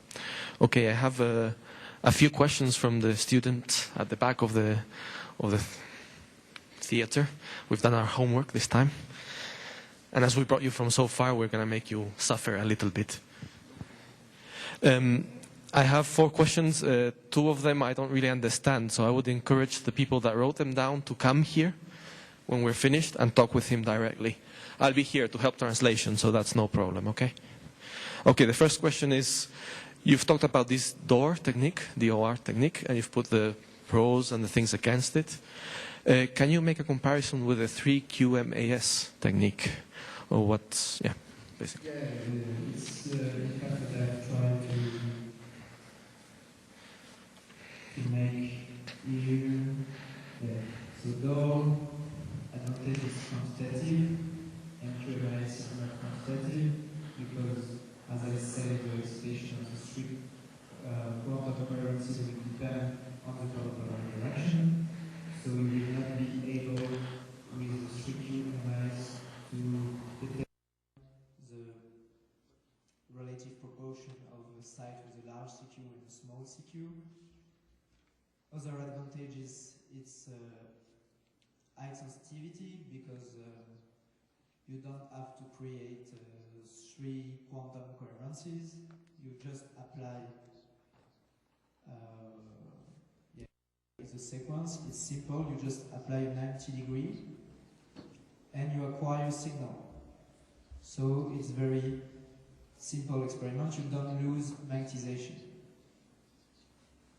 You have a low array field requirement because you just apply a 90-degree, whereas in MQMIS you have to apply a large array field to create these triple quantum coherences. And it's a 1D experiment, so it's fast, you don't have to use many steps of the T1 to obtain a 2D spectrum. Disadvantages, you need a special probe, which is difficult to make, because imagine you have a small rotor into a big rotor. So this is already to spin sample at high mass frequency is difficult. So spinning 2 rotors, it's very demanding for the mechanical design of the probe.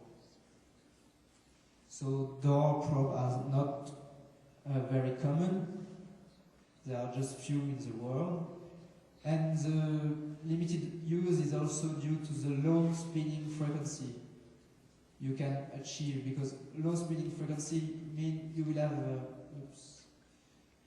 have spinning sidebands here, many spinning sidebands. So it will be more difficult to interpret your spectra. You can have overlap between the central band, maybe, and the spinning sidebands. And also, if you have just quadrupolar interaction is okay, but if you want to make a 2D correlation, you will have low spinning frequency for the proton, for instance, so it means you will have low resolution, so door has limitation. And stable spinning is difficult, also because it's not a very simple motion. And also you have a poor filling factor because this requires big rotor, so the coil is wound around, but the sample is small, so you lose. There is some electronic property which say you lose in sensitivity when your coil is too big compared to your sample. And you will not be able to decouple properly the proton. Okay, and the second one is a little bit basic, but let's go for it. For any given kind of nucleus, we can calculate the multipolar expansion. What are like the limitations of this quadrupolar? So it's not maybe so basic question. In fact, it's interesting question. It's not this one. In fact, usually for quadrupolar nuclei, we stop. All the experiment can be interpreted by stopping the expansion to the first non-null term, the quadrupolar interaction. But in principle, we can continue and include some octopole. But in practice, usually the quadrupolar interaction is sufficient to describe the spectrum you obtain. So that's usually what we do in physics. In physics, we just consider the first non-null term, and we only include the additional term if we observe some deviation. Usually we don't observe significant deviation. Okay, thank you. So once again, I encourage the people that made the two questions to come to the front in a few minutes and ask him personally. In general, I encourage everyone to approach the people that are giving the talks and our guests from other universities also, and talk with them and discuss with them, because that's actually the point of these meetings.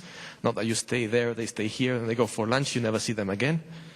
Okay, you have to interact. That's the way you build actually academic relationships. You never know what can happen. Okay, and finally, on behalf of BUAP and our Chancellor, I would like to give you, of course, a diploma for the talks. Thank you very much. Un applauso.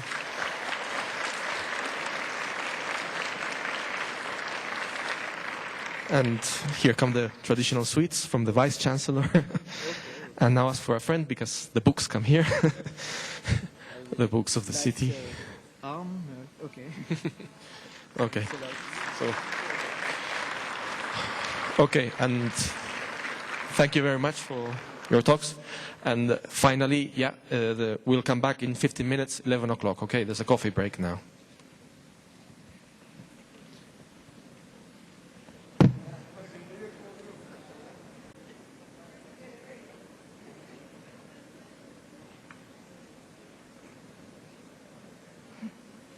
Buenos días.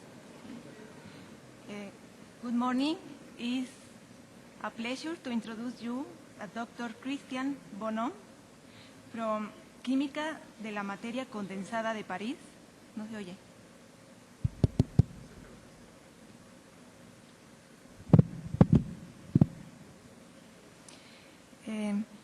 He got his PhD in chemistry in University of Pierre et Marie Curie from Paris in 1994. He is full professor in chemistry since 2003. His interest and expertise is solid-state NMR applied to materials. Also, ab initio calculations of NMR parameters. He has more than 75 publications, and he has invited to more than 45 international conferences. He is going to talk about aplicaciones a materiales. Y quiero decirles a todos que va a circular una hoja para que todo el que quiera hacer preguntas en español, unas pequeñas tarjetas, lo anoten ahí. You are welcome.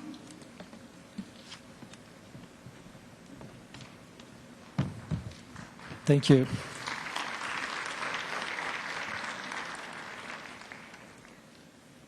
So thank you very much for the introduction. First of all, I want to thank all the organizers for this very nice meeting, very interesting meeting.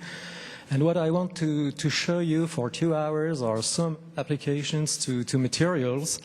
And I have divided the talk in 2 parts. The first part more or less related to inorganic materials, but also hybrid materials. And then we will make a break for questions.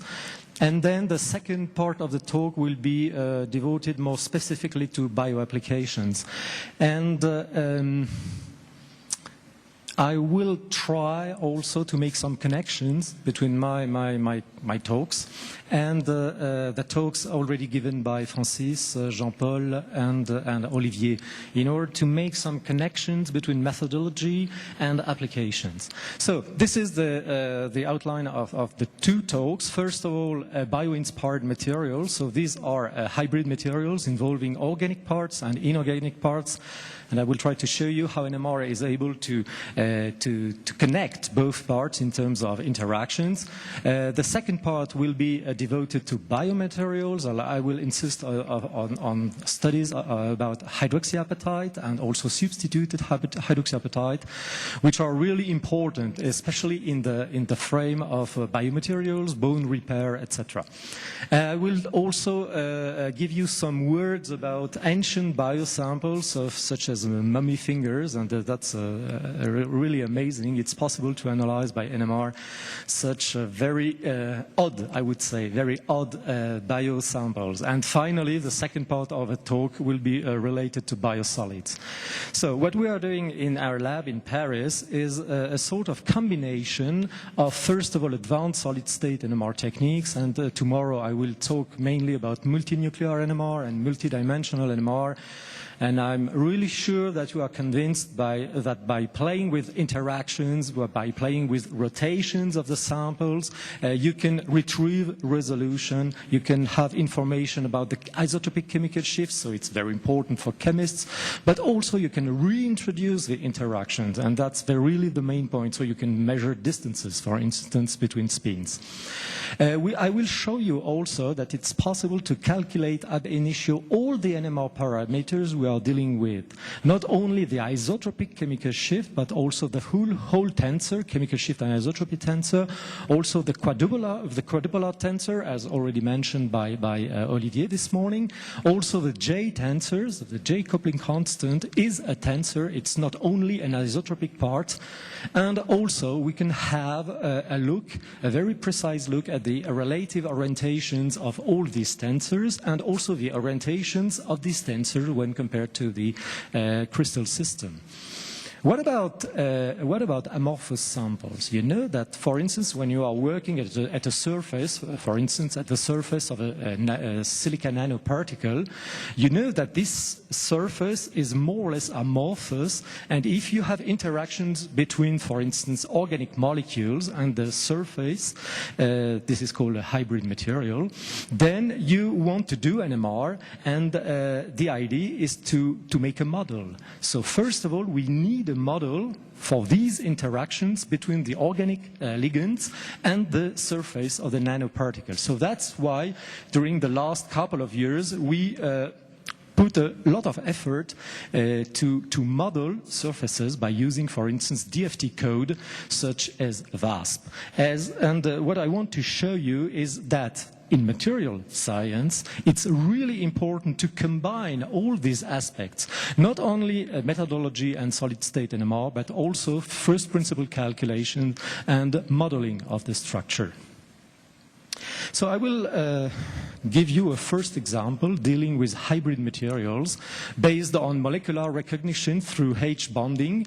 And you see here that if you have here H bond, and I will show you a couple of examples of how it's possible to induce molecular recognition at a molecular level. If you are able to silylate here on both sides by using, for instance, triethoxysilane, then by using standard salt gel chemistry and after hydrolysis and condensation, you will have here some silica walls, and these silica walls are connected through H-bond networks. That's a very interesting class of materials, but very difficult, by the way, to characterize at a molecular level again.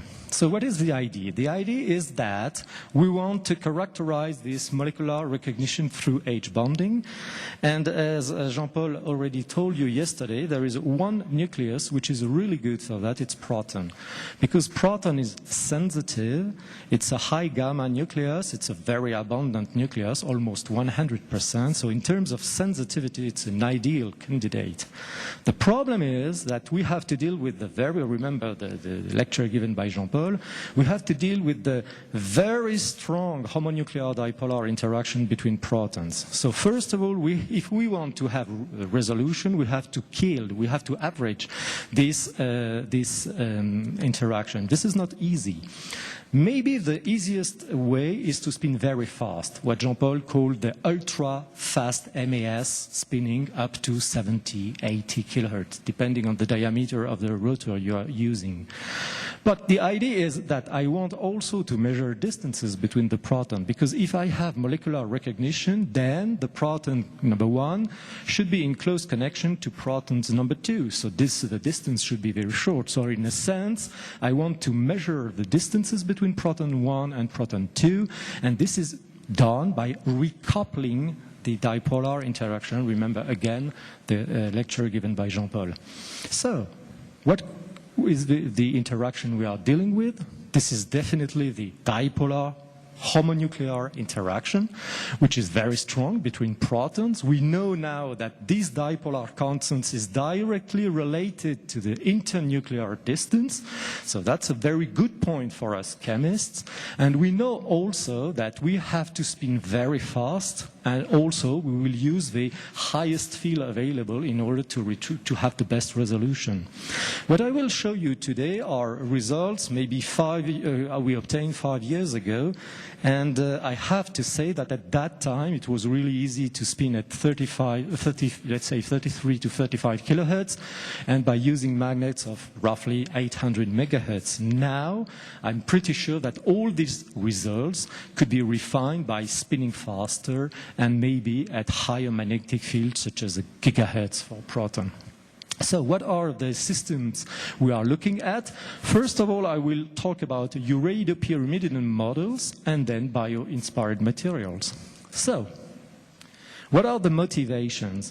The motivations, again, are to create H bonding, and we know a very famous molecule, DNA, for which we know that H bonding are crucial. So the idea is it possible to transpose this association in solid materials, solid inorganic materials, having a sort of silica part, so the inorganic part, and the organic part corresponding more or less to the DNA association. So first of all, I want to show you some very basic results in order to show you that spinning fast, very fast at the magic angle, and increasing the magnetic field is a very good option. So I'm talking here only on very simple experiments. That's one pulse experiment. And you see here for a very simple molecule, which is thymine, and you recognize here the solution NMR spectrum for thymine. And we all know that due to the molecular tumbling in solution, all the interactions are averaged to their isotopic values. And you see here that we are dealing, in fact, with more or less 3 or 4 very sharp peaks. So that's solution NMR. The problem is that then we are doing exactly the same thing at the magic angle, but at low field, 300 megahertz, and really low spinning speed, up to 14 kilohertz, we have almost no resolution. More or less, we see here a kind of resolution, but it's absolutely not enough for doing, for instance, two-dimensional experiments, recoupling experiments, etc. There is a dramatic increase in resolution by both increasing the magnetic field and also the spinning speed. And here we were, at that time, quite happy to do on the 500 at Brucker one of the first experiments at 67 kilohertz for the thymine molecule. So this is the solid thymine molecule, and you see here that the resolution is much, much better. In other words, it means that without playing with pulses, Dumbo sequences, etc. Again, remember Jean-Paul's talk yesterday. We have enough resolution, in a sense, to establish connectivities between protons. So, what is the system, the chemical system we are looking at? This is the so-called uridopyrimidine-based system. I will call them UP because it's more simpler to tell to the people, so UP systems. And so these UP systems are based again on a biomolecular assembly, and if you look carefully at the X-ray diffraction data, you see here that the UP molecules can establish evidently H bondings between them. And the idea, and these experiments were done by colleagues in Montpellier, chemists in Montpellier, the idea was first to silylate here on one side, on the other side to silylate again, and then we will hydrolyze these SiO8 bonds and then condense in order to retrieve here silica walls or inorganic pillars, and these inorganic pillars are connected through H-bond networks. So that's exactly what I told you before. So these are the results. First of all, we look at the proton NMR for the UP molecule with the silicon atom in that position. And you see here what I just told you is that you have here a very bad resolution at 400 and spinning rather slowly at the magic angle, let's say 14 kilohertz. But by doing the experiment at very high field and spinning, let's say fast, not ultra fast, but fast, 33 kilohertz, we have again a dramatic increase in resolution. And look at these deshielded peaks, A, B, C, and D. Due to the fact that they are deshielded, they are probably related to the A, B, C, and D protons, which are represented here with blue squares. But if this cartoon here is correct, so you see here that we are dealing, at least ideally, with 4 H bonds, then we should have connections between the B and B protons, because they are close in space, and here the B and C protons. If the cartoon is correct, then we have this kind of correlate of proximities. So the idea is to reintroduce the dipolar interaction, the proton-proton dipolar interaction, in order to have these proximity, to demonstrate the proximities between B and B and B and C. There is a method which is robust, and I agree with Jean-Paul, this is not the best at very, very high rotation frequency, but at least at 33 kilohertz, and let's say at 750 megahertz, it's a quite robust experiment. It's a BABA experiment. BABA for back-to-back. The idea is to make the excitation of the double quantum coherences, then you have an evolution in T1, then reconversion, and you have the classical acquisition of the signal in the T2 dimension. So, as you know now, by doing a double Fourier transformation, you should have on one dimension you should have what? A single quantum dimension corresponding to the MAS spectrum. So the idea is to spin very fast at the highest field available in order to have the best resolution on that dimension. And on the other dimension, you are recoupling the protons. And there are two cases. If the protons you are recoupling have exactly the same chemical shift, then you will have a plot here, a correlation peak at, you will have a correlation peak. Where is my correlation peak? Here, directly on the diagonal. So if you have a connection between two protons with the same isotopic chemical shifts, then you will have a peak on the diagonal. If the chemical shifts are different, you will have two peaks here corresponding to the correlations between H1 and H2, knowing the fact that they don't have the same chemical shift. This is a very selective experiment in the sense that it's directly related to the distance because we are dealing with the dipolar interaction. And so if the protons here are close in space, the efficiency of the double quantum process. Double quantum can be represented by the two spins doing things like this coherently. This efficiency will be very strong, and so you will have strong correlation peaks. If the distance is really, really long between the protons, then the efficiency will be zero or almost zero. So does it work? Remember the problem. Are we able to demonstrate the proximities between B and B and B and C? This is the double quantum experiment, so single quantum, double quantum. And you see here, obviously, at the position of HB and HC, two peaks out the diagonal corresponding to the proximities between the B and C protons, and also a peak on the diagonal here corresponding to the chemical shift of HB, because HB here have exactly the same chemical shift. So yes, we can prove that this cartoon is real by using this kind of decoupling, recoupling experiment with the homonuclear dipolar interaction between protons. Does it work for amorphous compounds? So we started exactly from the UP molecule. And after silylation, hydrolysis and condensation, so we have a hybrid material. This hybrid material is amorphous, and you can see that there is a difference between the crystal I have shown you just before and the material here.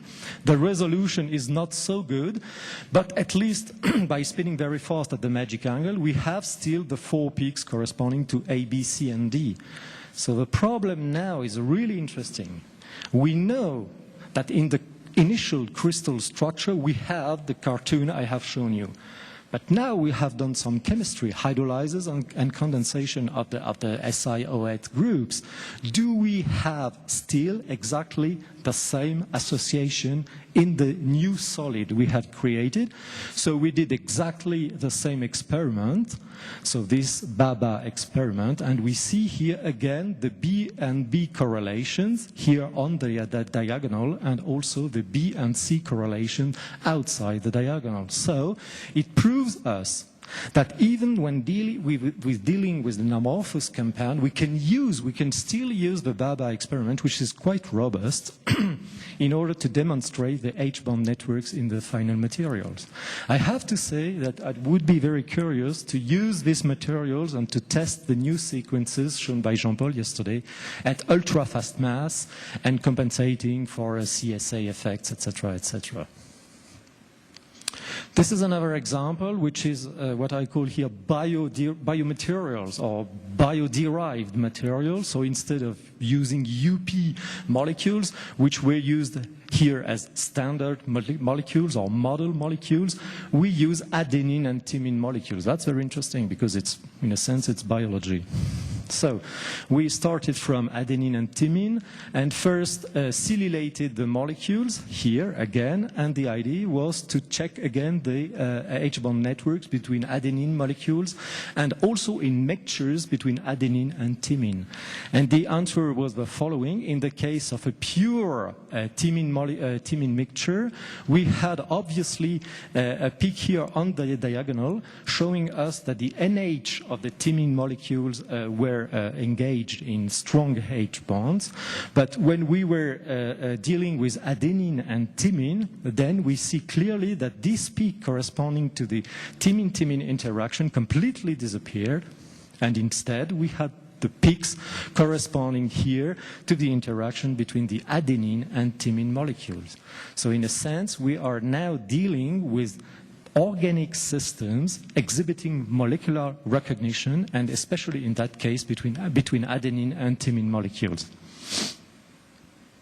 Second example, biomaterials, and especially calcium phosphates and hydroxyapatite. So you know that calcium phosphates and hydroxyapatite are really, really important in the frame of biomaterials, bone repair, etc. And we are dealing, when talking about calcium phosphates, we are dealing with a lot of structures. And if you look carefully at the structure which are represented here, bruchite, MCPM, etc., you see here that we are dealing with chemical environments around the phosphorus nuclei which are quite different, with PO bonds, POH bond, water molecules. We know from X-ray data and especially neutron data that there are strong H bonds between the OH groups and the water molecules, so that's a very good playground for NMR, in a sense, playing with proton NMR, phosphorus NMR, etc. Hydroxyapatite is a very, very important compound because, as you probably know, the inorganic part of our bones and teeth is constituted from apatite. But in the case of natural apatite, it's much more complicated.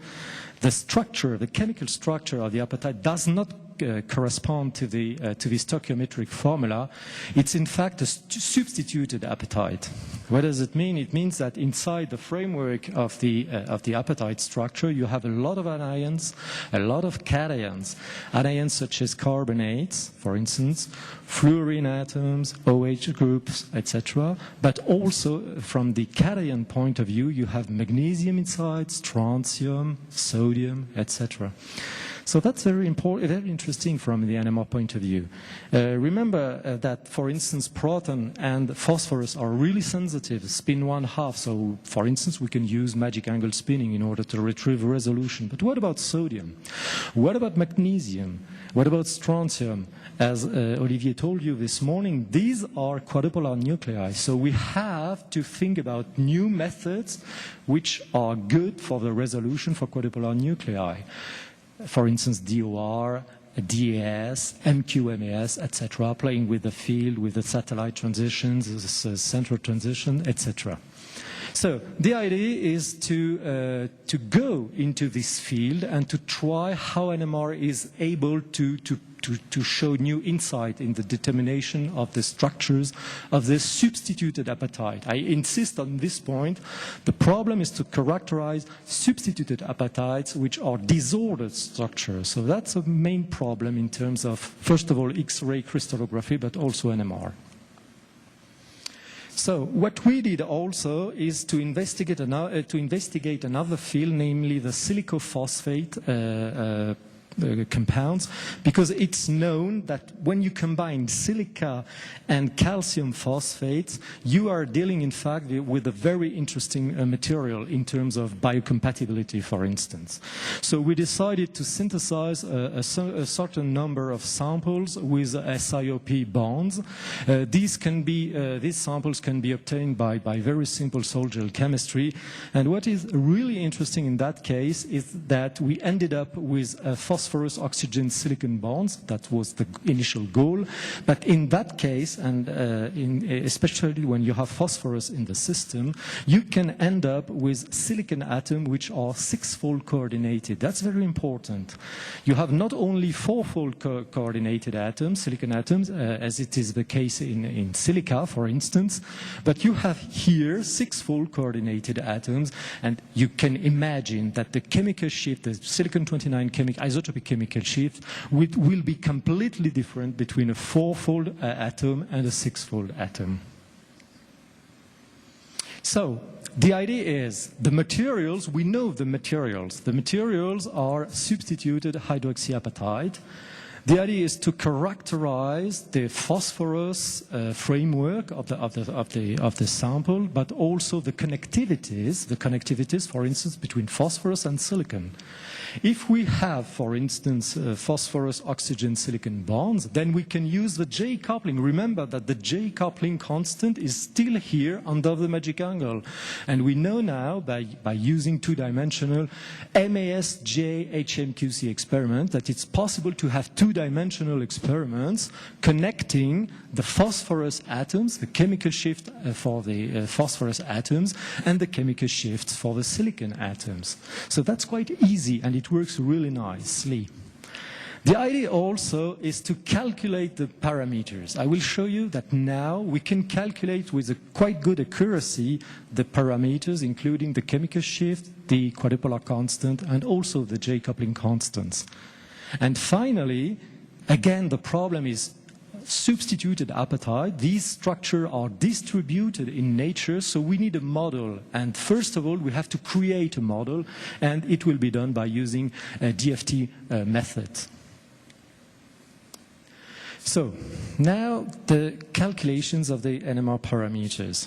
I think that in 2001, Picard and Maori, by the way, is a professor of physics at UPMC in Paris, in my university. I think that they made really a major breakthrough in the NMR, in the solid-state NMR community. I have to say that before this paper, published in 2001, the calculations of parameters, especially in solids, were not so easy. They were mainly done by using the Gaussian code, so it meant immediately cluster approximations. And cluster approximation for NMR calculations, for the calculation of parameters, is not so good. So what they decided to do is to use the periodicity of the crystal, and so they invented the so-called JIPO method. JIPO is based mainly on DFT. It is really suitable for periodic systems. It's an all-electron Hamiltonian method.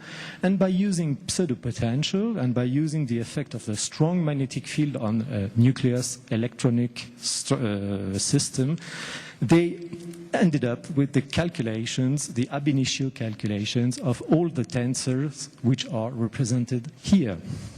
So here you have many papers coming from my lab, and now I can say that in many places in the world, especially in France and in the UK, by the way, many groups are now using this method, this JIPO method, in order to calculate the NMR parameters. Looking back at our systems, the silicophosphate system, if we look carefully at the atoms which are represented here, we have phosphorus, we have silicon, we have oxygen-17. So what are the goals in terms of calculations? We know that silicon-29 and phosphorus-31 are spin 1/2. So what we can calculate is a chemical shift tensor for these, for both nuclei. In the case of oxygen-17, Olivier told you this morning, oxygen-17 is really important in organic chemistry, and yesterday somebody asked a question of the role of oxygen spectroscopy, oxygen-17 spectroscopy in biology, for instance. It's a very important nucleus, and so in this case we can, yes, calculate the chemical shift tensor, but also the quadrupolar tensor, because it's a quadrupolar nucleus, it's a spin 5/2. What about the J coupling constants? We are dealing here with POSI bonds, so the idea is to calculate the heteronuclear coupling, the heteronuclear J coupling between phosphorus and silicon, but we have also pyrophosphate groups, so POP bonds. So is it possible to calculate the through bond interaction between two consecutive phosphorus in the structure? What I have to say is that by using JIPO, this is a sort of miracle in a sense. You calculate not only the chemical shift for all nuclei in one shot, but you calculate also the quadrupolar interaction constants in one shot. So as soon as you have an input file, and what does it mean, an input file? It's a sort of CIF file if you have a crystalline structure, or a model coming from for instance, coming from DFT methods, then by using this input file, you can calculate all NMR parameters. So, some examples. This is a structure which corresponds to this formula, Si5P6, and in that particular case you have 4-fold coordinated silicon atoms and 6-fold coordinated atoms, and you see here obviously that we have resonances for the silicon-29 experiment here at -110 ppm, which does correspond to 4-fold coordinated atoms. This is very classical result. In silica, the resonance for silicon-29 is at -110 ppm. But you see here that there is a much more shielded resonances, roughly at -200 ppm, corresponding to these 6-fold coordinated atoms, so which are represented here. And you see here that this is the experiment in blue. This is a CP experiment from phosphorus to silicon-29, and in red you have a calculated spectrum. This is not bad in terms of isotopic chemical shifts. It is really good. So the accuracy of the calculation in that case is really good for silicon-29. What about the chemical shift anisotropy? Because it's a static experiment, so we should measure here the anisotropy for chemical shift anisotropy. It's rather difficult because it's very small. So in fact, it's not a very, very conclusive experiment in that case. But look at the phosphorus. We know from yesterday that phosphorus 31 can have a huge chemical shift anisotropy.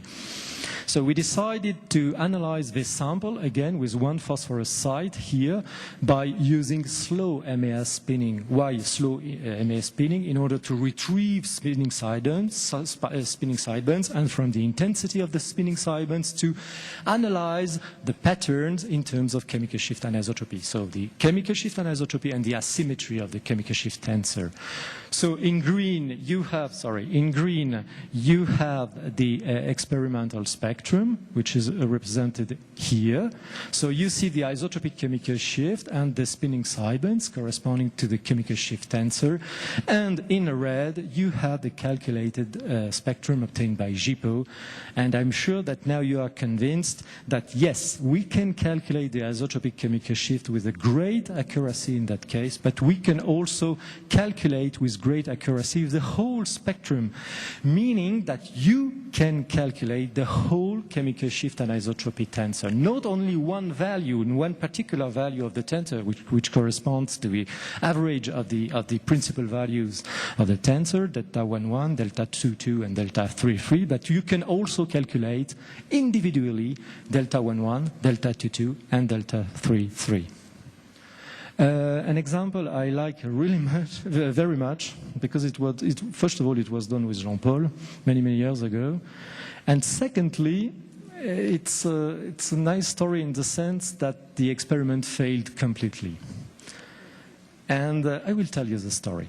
So, the idea was to enrich this sample, Si5P6, by using oxygen-17. Remember, the natural abundance of oxygen-17 is 0.037%, so it's nothing. So if you don't have any spin in your system, you don't have any signal, so it's really necessary here to enrich the sample. So we tried to enrich the sample by using a very, very interesting trick developed in Jean-Paul's group by Alexandrine Flambard many years ago. And the idea was to make a solid reaction with a vapor of enriched water at high temperature. So you put your sample in an oven, and then you take some enriched water, which is commercial, 40%, 60%, and then by using the vapors of this labeled water, then you expect a reaction between the solid and the vapors in order to enrich the sample in oxygen-17. So then we did at very high field MAS spectrum of our sample. And this is the result, which is represented here in black. This is not good at all. Why? Because if you look carefully at this signal, it does correspond to the oxygen-17 nuclei of zirconia. What about zirconia? Nothing to do with calcium phosphate or silica phosphate. But remember that the rotors are made of zirconia.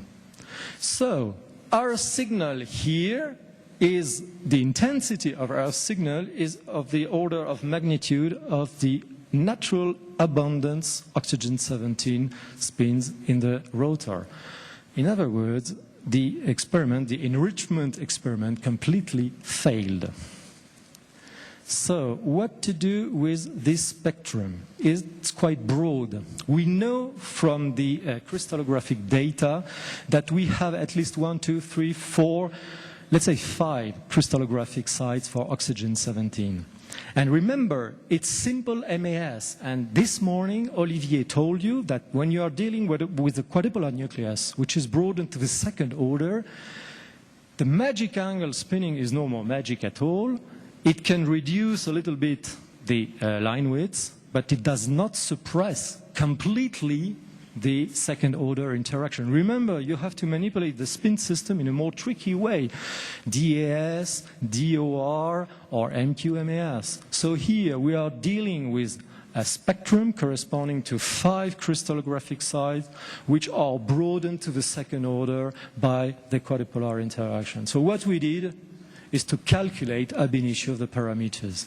So we took the structure, calculate the ab initio the parameters for oxygen-17 and made a simple simulation of all the sites which are represented here. I have a problem with this.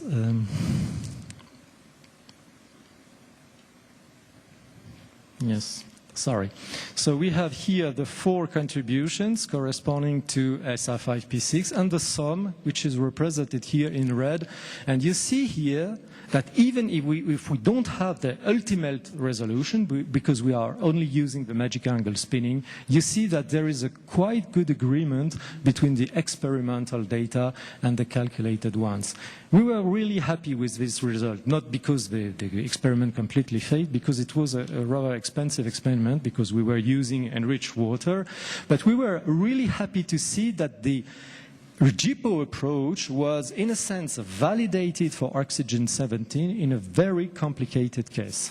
You should ask me, yes, you say that the red one is corresponding to the black one, and that's very good. But if we look at the intensities, we see here that we have an extra intensity on the experimental spectrum, which is not represented in the calculated one. But in fact, I cheated to you.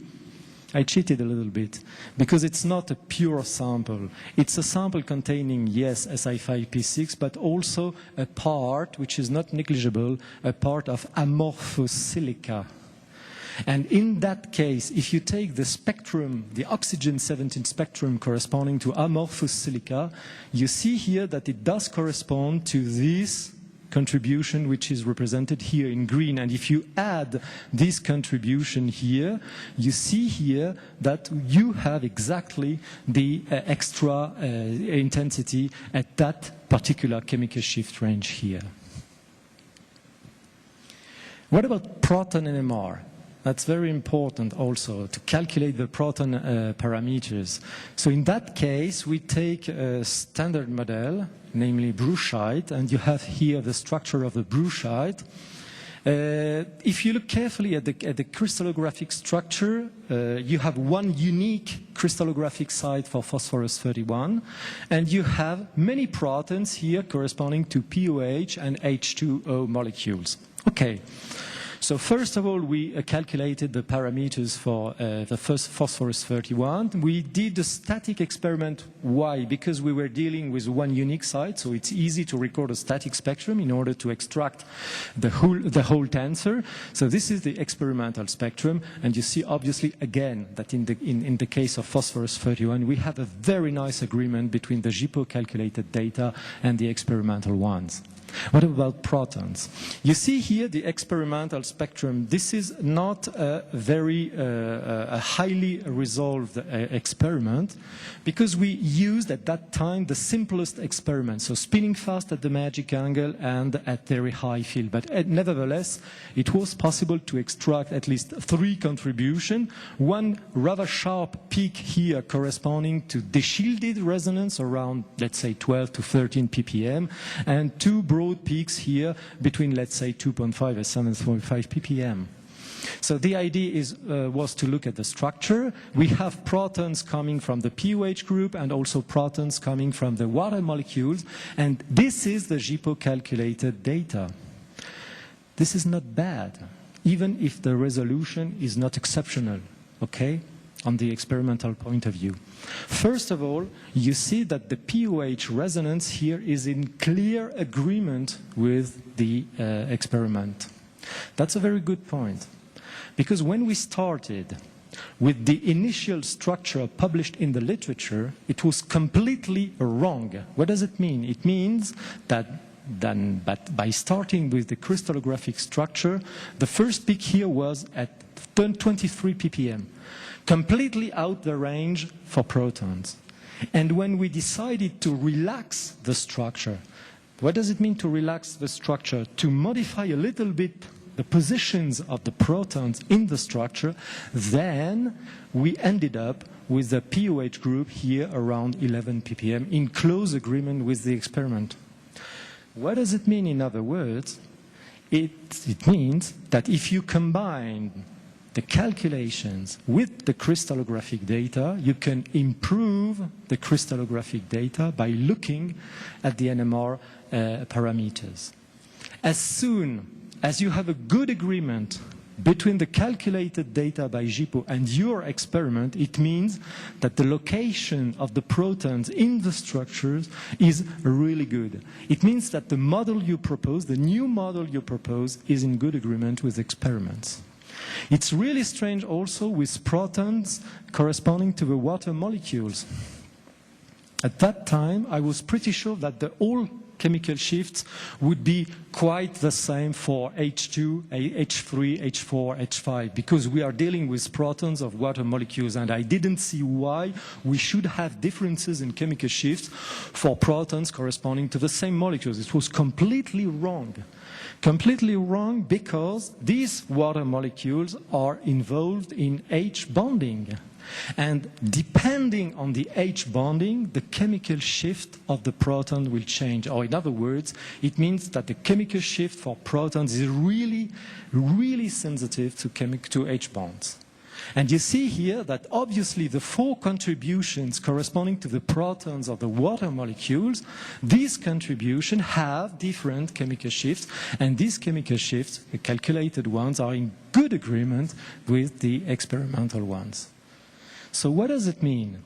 It means, in fact, that we are not doing NMR at all. We are now measuring distances, in a sense, in H-bond networks, and we have a clear relationship between the calculated parameters for protons, so for the calculated isotopic chemical shifts for proton, and also the distances, the shortest distances here between the proton and the nearest oxygen in the H-bond network. And you see here that the chemical shift difference is huge, starting here from, let's say, 14 ppm down to roughly 2.53 ppm. That's crazy. It means that even if proton is not so good for chemists in terms of chemical shift range, because it's a very small chemical shift range, we see here that H bonding can be mapped by the isotopic chemical shift. And we can calculate the chemical shift, so that's a step further. I have to say also many things about proton NMR data we calculate. Here we are playing only with isotopic chemical shifts, but you know it's been 1/2, so the chemical shift anisotropy is a tensor. Nobody cares today about the anisotropy for protons, and I'm pretty sure that there are many information. I'm pretty sure also that in Jean-Paul's group it could be interesting to recouple chemical shift and anisotropy for protons at very high field in order to have very nice estimations of the CSA tensors. I have also to say that by using JIPO you can calculate, you can manipulate the orientations of the tensors. So here I have represented all the principal axis directions for the tensor. These are also a lot of information, a lot of structural information, and up to now I don't know exactly what to do with these informations in terms of structures, in terms of the description of H-bond networks in such materials. What we can do also is to use two-dimensional experiment to recouple, in a sense, the nuclei together. Here it's a very nice example corresponding to two polymorphs, and we know, Francis told us yesterday that the studies of polymorphs in solid-state NMR are now very, very important, especially in the pharmaceutical, from a pharmaceutical point of view. Here we are dealing with two metaphosphates, so infinite chains of phosphate groups, so the so-called beta phase and gamma phase. And you see here again that we have a very nice description by using GIPO. In red we have the calculated, the experimental spectrum. And here in blue and green, the calculated ones, the accuracy is good. And in fact, we decided to prove that the calculations were really in agreement with experiment by doing a two-dimensional experiment based on the J-coupling between two consecutive phosphate groups. And this map here was in complete agreement, so this two-dimensional experiment was in complete agreement with the predictions obtained by GIPO. So what about now the much more complicated problem of substituted apatite? So as I told you, you are starting from the stoichiometric formula for hydroxyapatite, but you can replace OH group, part of the OH groups, part also of the phosphate groups by anions, such as carbonates or cation, magnesium, zinc, sodium, potassium, etc. From the anionic point of view, I will focus today on two particular cases. The first one is the substitution by silicates, and we know from decades that silicates are really important for the development of bones. It was really well demonstrated by a very famous paper in Science in 1970 by a lady looking at chicken bones, and the bones were fed with or without silicates, and she demonstrated that when the chicken are not eating a small amount of silica, the bones are weaker in a sense from a mechanical point of view. I will talk also about the carbonate substitution because it's very important. All natural bones, so yours and mine, contain a certain weight amount of carbonates, let's say 5 to 6 weight% of carbonates. And these carbonates can replace the OH groups.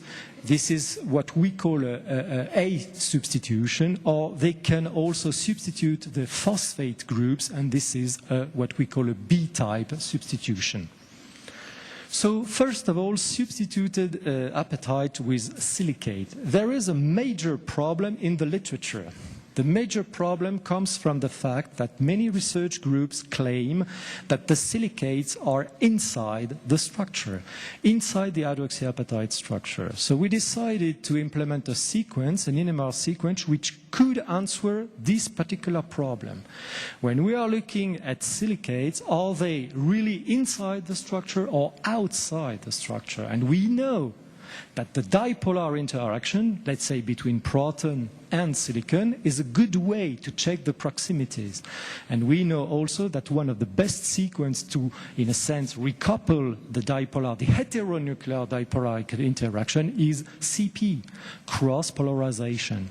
So what we did is to take an apatite, the so-called substituted apatite with silicates, and to do, first of all, the simple magic angle spinning for silicon-29. You see here a sharp resonance at roughly -73 ppm, and two broad resonances here, which are much more shielded, roughly at -100 ppm. You see here that this particular resonance is rather sharp, and these one, both of them are quite broad. So maybe, even if we are starting from a simple MAS spectrum, we should be aware of the fact that there is maybe a chemical difference between these silicates here and these silicates here. So what we decided to do first of all is a CP experiment. This is the standard CP experiment. The spectrum is more or less the same, apart from the fact that the intensities are a little bit different. And here we modified a little bit this CP experiment by putting here a new block. And this block here is able to select, by playing with the T2 relaxation times, to select the OH groups corresponding to the appetite structure. In other words, we were able, by using long spin lock times here, to completely kill the magnetization, the proton magnetization coming from the water molecules, because you have always water molecules with these hydroxyapatite structures. So we were able to select the OH group resonance here, corresponding to protons corresponding to the protons inside the structure, and to transfer selectively from these kind of protons to the silicates. And look at the third spectrum. This is the cross-polarization edited spectrum, and you see here that all the peaks between, let's say, minus 90 and minus 120 ppm disappear completely, and only one peak remains here at minus 73 ppm, telling us that, in fact, 80% of the silicates are outside the structure and only 20% of the silicates are inside the structure.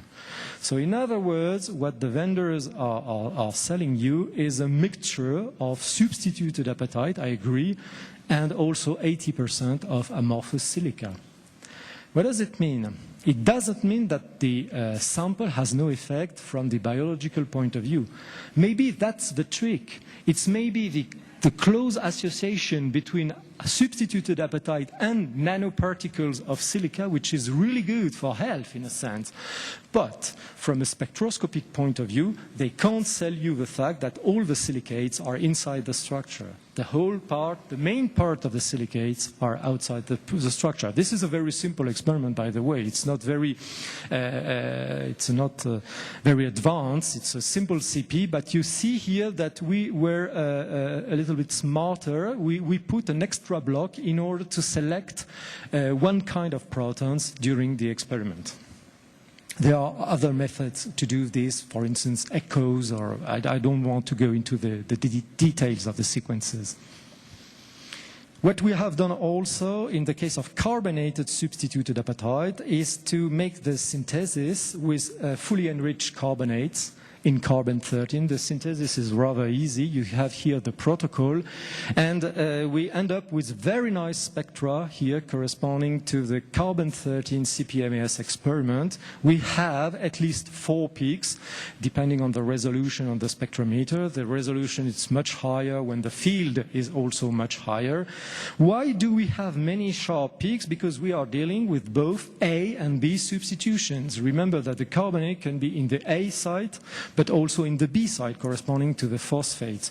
So we are dealing with many substituted site structures, and so we have many peaks at the end. We have also another strength by playing with fully enriched carbon-13 carbonates is the fact that the signal-to-noise ratio from the carbon-13 point of view is rather high, and we can do triple resonance experiments with protons, phosphorus-31 on one side here, and on the other dimension, the carbon-13. And we have here really nice two-dimensional experiments. These are head-core experiments. Remember, head-core based on CP and dipolar interaction, heteronuclear dipolar interaction between carbon-13 and phosphorus-31. It means that if I have a strong correlation peak here between one position on the phosphorus dimension and one chemical shift position on the carbon-13 dimension, it means that both nuclei are close in space. So if we can analyze these data, 1D experiments or 2D experiments, we have a new insight in the structure of the carbonated substituted apatites. The problem is that nobody knows who is who, except from the fact that in the 90s, Christian Rey, a French scientist from Toulouse, and Griffin, by the way, Bob Griffin, they published a very nice paper on carbon-13 substituted apatite, and they proved unambiguously that the most shielded resonance here correspond definitely to an A-type substituted apatite. So remember, I take some OH out of the structure of the apatite and I put some carbonate instead. So what can we do if we want to analyze very finally the resonances which are here, if we want to understand the two-dimensional experiments which are presented here, we need to calculate the NMR parameters. So again, the idea was to use JIPO. But in that case, we have no CIF file. So we have, first of all, to create a model. And this model was done in very, very strong collaboration with Nora Delieu in London. And Nora Delieu proposed us some models based on DFT, minimization of energy, for the A-type substituted appetites and the B-type substituted appetites. So this is one model, for instance. So we have now a unit cell, in a sense. If we have a unit cell, we can calculate the parameters by JIPO, and we did the calculations. These are the results for phosphorus, proton, and carbon-13, and you can understand that now we can assign, more or less, we can assign the carbonate resonances I have shown you with the help of JIPO, especially with the carbon-13 calculations.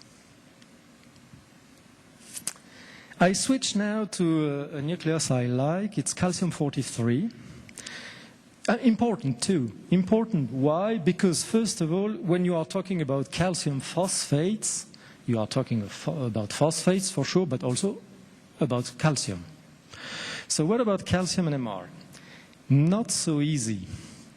Because it's a quadrupolar nucleus, first of all, 7.5. But the problem is that the natural abundance is really low, 0.14%. And I have to add also that it's a low gamma nucleus. What does it mean? It means that in terms of sensitivity, it will be really difficult to have a signal in a reasonable amount of time. But it's a very important nucleus. Look at this. This is the fifth element on Earth. I didn't know that before studying calcium NMR. It's very important in terms of biogenic minerals such as calcite or gypsum. These are very, very important structures based on calcium. You can find also calcium in concrete. On all buildings is including calcium, hydroxyapatite structure, and all biomaterials. This is especially for French people, milk and cheese. So this is for French guys. So you have calcium everywhere. The problem is that it seems to be difficult to perform calcium NMR because of sensitivity reasons. In fact, we demonstrated 3 years ago, in collaboration with colleagues in Warwick in the UK, that it was possible to have nice signals in terms of signal-to-noise ratio by using large volume rotors. So the idea is to put a large amount of sample within the magnet in order to have a large number of spins, in a sense. You could tell me there will be a problem because you will use a 9.5 millimeter rotor, which is very difficult to spin. We are dealing with a quadrupolar nucleus, so the idea is at least to do magic angle spinning. Maybe MQMAS if we have strong quadrupolar effects. So if we use a huge rotor, the spinning speed will be very slow, and maybe it will not be sufficient to retrieve some resolution under magic angle spinning. And for one time, we are lucky. So calcium-43 is really bad in terms of natural abundance and gamma, but it's very good for us in the sense that the quadrupolar constant is really, really small. So what does it mean? It means that even at spinning slowly at the magic angle, let's say 2, 3, 4 kilohertz, it's sufficient to completely average the chemical shift anisotropy effects, knowing the fact that the quadrupolar interaction is really small in that case. So you see here, these are more or less the first spectra obtained in natural abundance at very high field in order to have some sensitivity. And you see here that the chemical shift range for calcium-43 is quite good to distinguish between various calcium phosphate phases, including the monetite, the bruchite, and the two sides of the hydroxyapatite structure. I have to confess that these data were done at 600, and here, in fact, you have 2 peaks. So it's difficult to separate the peaks because the quadrupolar constant is not 0 exactly. So you have some broadening corresponding to second-order effects. But as Olivier told us this morning, if you increase B0, the magnetic field, you should diminish the second-order effects. And in fact, at 18.6 Tesla, we have a perfect resolution here for the 2 sites, Ca1, Ca2, in the hydroxyapatite structure. What about the calculations? So we did exactly the same approach. We used GPO in order to calculate the parameters for calcium-43. Not only the quadrupolar parameters, which are really small, and the calculations showed us that these is true. In fact, the quadrupolar constants are really, really small, between, let's say, 1 and 2.5 megahertz, which is not so big for the 7.5 for a 7.5 nucleus. What is very interesting is the calculation of the isotopic chemical shift. You see here a very nice correlation between the experimental chemical shift we extracted from our experiments and using let's say, slow magic angle spinning, and here the calculated data. Very interesting in the sense that the chemical shift range is rather large for calcium-43. For instance, the calcium oxide structure is here at 120 ppm, whereas the calcite structure has a resonance around 20 ppm. So you have a 100 ppm difference between the calcium oxide and the calcium carbonate. What is really interesting is the fact that calcium-43 is able to make a difference between the polymorphs of calcium carbonate. Look at this. There is at least a 40 ppm difference between the first polymorph, which is the calcite, and the second one, which is the aragonite. When you look very carefully at the crystallographic structure with your eyes, I would say, there is no very strong differences in terms of crystallography between these 2 structures. But NMR is sensitive to something, and the chemical shift obviously shows us that there is a difference between calcite and aragonite. What is really interesting also is that the fact that GPO was able also to see exactly the same difference between calcite and aragonite. And you see here that the 2 calculated points are really in good agreement with the experimental ones. We did the experiment for many families, calcium derivatives, silicates, aluminates, phosphate, borates, and carbonates. And the idea here was to make a step further in order to correlate the calculated NMR parameters with structural parameters, which is very important for us chemists because we need a relation between the NMR data and the structure.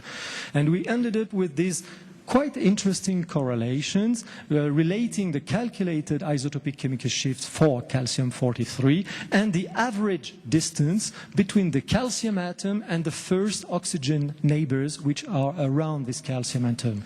And you see here obviously that as this average distance is increasing, then the chemical shift for calcium-43 is decreasing. We see also a strange thing in the sense that in the case of borates, the slope here relating the calculated data and the average distance is much stronger than in the case of the other calcium families, and it has been already observed in glasses and observed experimentally, I would say, by one of our colleagues in CEA Saclay, Thibaut Charpentier. He had the experiments showing that the chemical shift here was strongly diminishing by increasing the average distance between the calcium and the oxygens, and in a sense the GPO approach validates this experimental data. I have to say also that calcium, so we are dealing here with calcium phosphate, we can think about also new structures which are highly porous, the so-called MOFs, metal organic frameworks, and now there are people, especially in France, in Versailles, who are able to do some very open structures using calcium, magnesium, and maybe strontium. Why isn't it interesting? Because in fact, if you are doing a sort of structure like this, it's biocompatible in a sense because it's based on calcium. And also, as you have a huge porosity inside the solid, maybe you could put some drug, etc. So it could be interesting in the field of drug delivery, because people are looking now at samples which are definitely biocompatible for the human beings, and also which have some functionalities. And this is a very important functionality to carry a drug within the body to a specific target.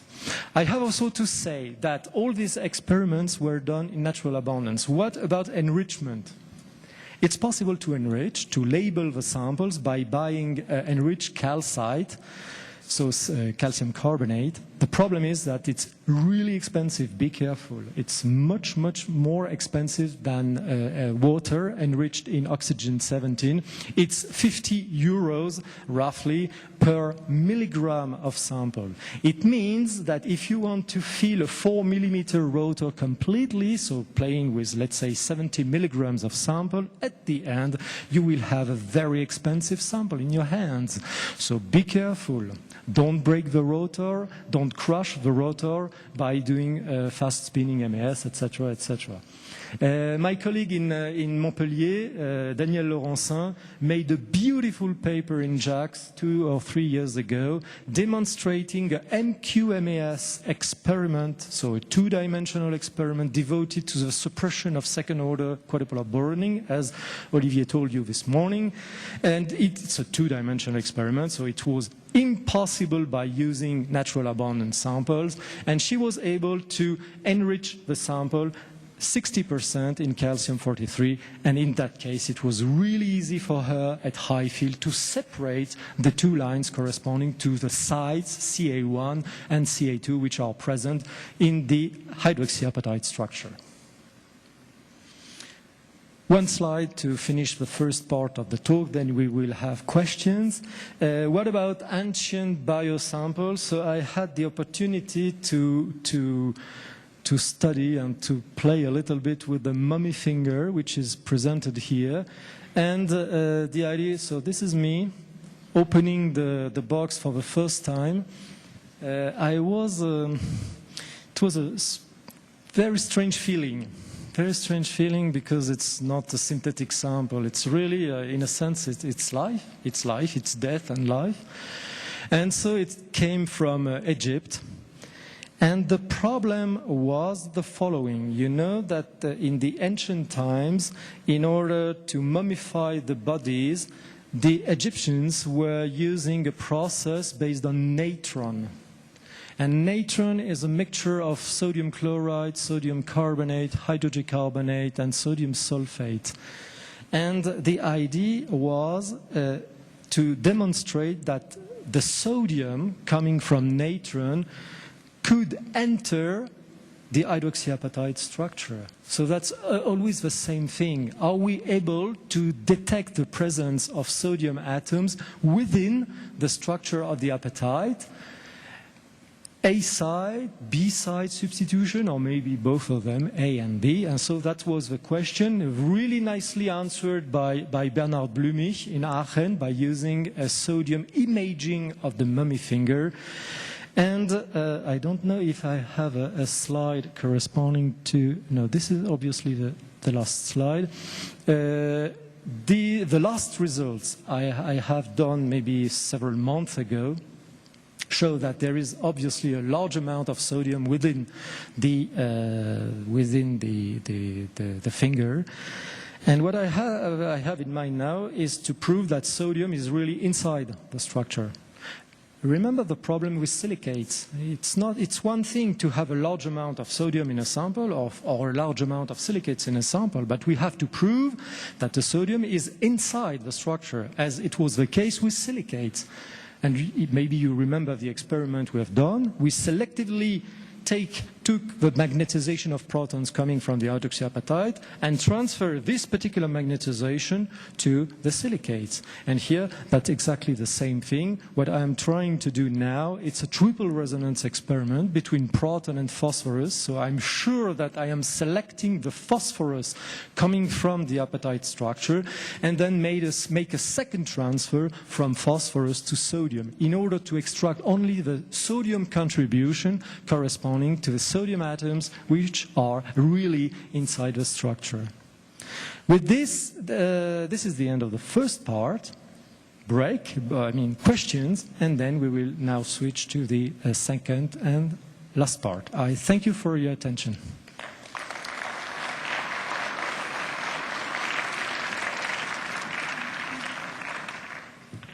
It's time for question.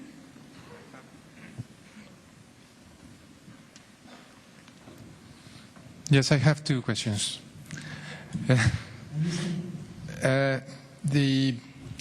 I'm curious, when you show us the correlation between the chemical shift and calcium oxide, which is the reference that you are using? Calcium oxide. So the zero reference is no some special one. That's a very good question, and it's a nightmare. I explain you. It's a nightmare because It was carbonate. in books you will find that the 0 ppm reference is a saturated solution of calcium chloride in water. So as a chemist, it's really easy to take a small amount of calcium chloride, put it in water, shake it, make a spectrum. The problem is that to have a saturated solution means nothing. If you redo the experiment again, it is saturated when you look at the flask. You have a solid and you have a solution.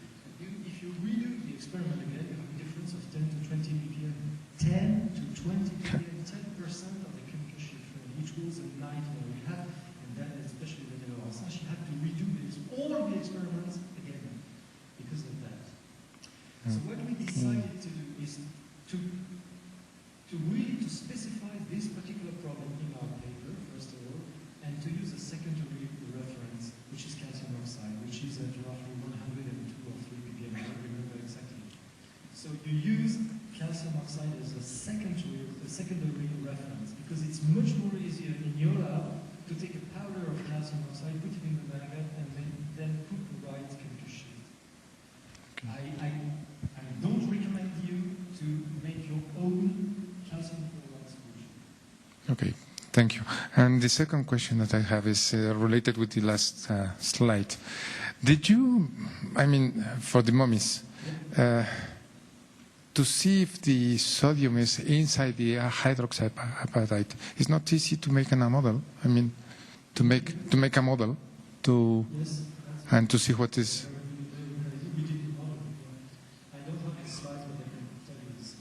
Okay. We have a model, by the way. So the sodium is a substitute, corresponds to a substitution with the carbonate. So with the carbonate, we have sodium atom. So what we do is to calculate the chemical shift and also the molecular constant of sodium. And the molecular constant for sodium is highly sensitive to replacement. Again, to replacement of sodium atom within the molecular organism. And the calculations are completely in disagreement with the experiment. We have much higher molecular constant, 8 megahertz, no good because we observed molecular constant, the experimental one was roughly 2.5. Then we decided to relax the structure, almost nothing in terms of angstrom in X, Y, and Z direction, almost nothing. And then we divided the molecular constant by 2, 4 megahertz, no good.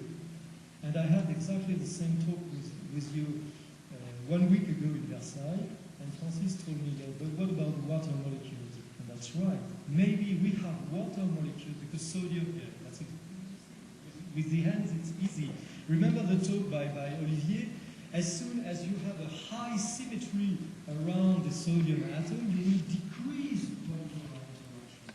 So maybe the idea of Francis is really good, is maybe we know that it's possible to have water molecules in the other structure, Maybe the coordination of the sodium is a little bit higher than expected, and with water molecules we have something which is quite symmetric. Maybe we have also some dynamics. We don't have to forget the dynamics, because I have to confess that all the calculations here, GEO calculations, are done at 0 Kelvin. The experiments are not done at 0 Kelvin. So we have to always, when we are comparing experimental data and calculated data, we have to think about motion. That's very important, because NMR is sensitive to motion. We know it, but we don't have many examples during the talks of my colleagues. So what can we do now? First of all, we can put an extra water molecule, or 2 water molecules, I don't know exactly, and redo the calculation again. And maybe from an experimental point of view, it could be interesting to try to find in the proton spectrum the proton resonances corresponding to water, and make a sort of correlation experiment between sodium and proton. And in that case, I go back to Jean-Paul's talk yesterday, how to extract a small proton resonance in a mess of proton resonances, because we are dealing with a strongly homonuclear dipolar coupled system, and then maybe we could use the latest sequences he has shown us, including the ultra-fast BABA derived sequences, etc. So we can act on both sides, calculate models, first of all, ideas of chemists, because I think that's very important. Ideas of chemists, models, experiments, methodology. We have more questions here. Yeah, well, one more there, and the other after the second presentation. soon. I have a question, maybe 2 questions. One of them is, it's very important the collaboration between ab initio calculations, of course, and experimental work, of course. But in DFT calculation, we have a lot of parameters also to be calibrated. For example, what kind of functional did you use to match it so exactly with experimental? Because, you know, only if it's possible to find the universal one is good. No? Yes, that's a very, very important point. Yeah. I have to confess, when I read the paper for the first time in 2001, and in fact, as Marie is in Paris, I had already many discussions with that professor. And I was a little bit not optimistic because of what you are telling exactly. What about the functional? How is it possible to have a good functional for all nuclei in the periodic table? That's the question, okay? The functional is a PBE functional, Perduberg-Eisenhower, so it's something classic. And what you have to work about very hard, it's not the functional, but it's a pseudo-potential. That's the key. And sometimes it's not so easy to extract the good pseudo-potential. So there were many students and people, etc., working very hard to extract the good pseudo-potential. And then, as soon as you have good pseudo-potential, then, believe me, it works. And I'm not cheating. I have shown you experimental data and calculated data. No cosmetic or something like this. Okay? So the key is probably the functional, probably. I'm not sure now. I think we have a good functional, but the pseudo-potential part is definitely very important. And for instance, if you are interested in, for instance, vanadium NMR, it was quite difficult to extract or to obtain good pseudo-potential for vanadium. And it was done by one of my colleagues in France, as soon as the pseudo-potential was good, and we had perfect correlations for 4-4 vanadium atoms, 5-4, 6-4, etc. So you see, there are still problems. I agree with you, there are still problems. For instance, for very heavy nuclei, as soon as you are talking about lead, tungsten, etc. So you have relativistic effects also taken into account. Now it's done with the Rose-Zoran code, but for each nucleus, you have to discover the problems first, to identify them, and then to solve the problems.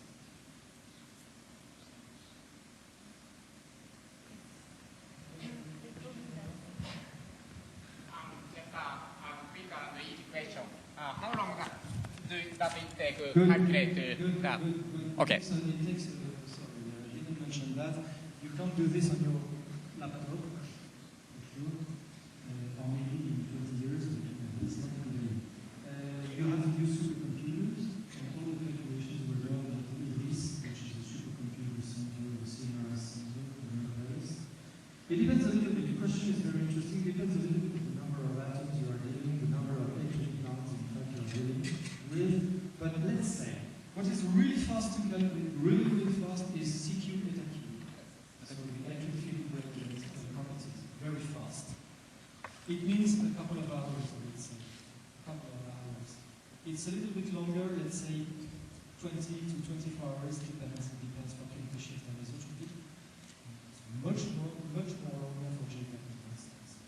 Much more longer, because you have to deal with 4 terms in the Jacobian, thermal contact, etc. It's also a calculation based on defect, and so it's very long to have the convergence, the full convergence. But it can be done. I mean, I don't have the results here on the slide, but we have a collaboration with Jonathan Yates in Oxford, and he implemented the calculations of the Jacobian tensor, and so you can extract, for instance, phosphorus could be constant, phosphorus silicon could be constant. You can extract all the tensor, first of all, and all the components during the tensor. If you want to have extra references, in the case of Jacobian type calculations, in the field of small organic molecules, in solid state, I will recommend you the papers by Stephen Brown in Warwick, who made a very beautiful calculation with an incredible accuracy. I mean, the predictions are, let's say, 6.8 hertz between the nitrogen and the proton H-bonded, and the experiment is 7.2 or something like this. That's really nice in terms of accuracy. It's not so good in the case of phosphate. The order of magnitude is really good, but I would say that in the details, it's not so good as in the cases managed by Stephen Brown. Sorry, we don't have time for more questions now. It's better, no time, you have another presentation. Maybe all the questions after the second presentation. Now, the title is Aplicaciones a biomoléculas.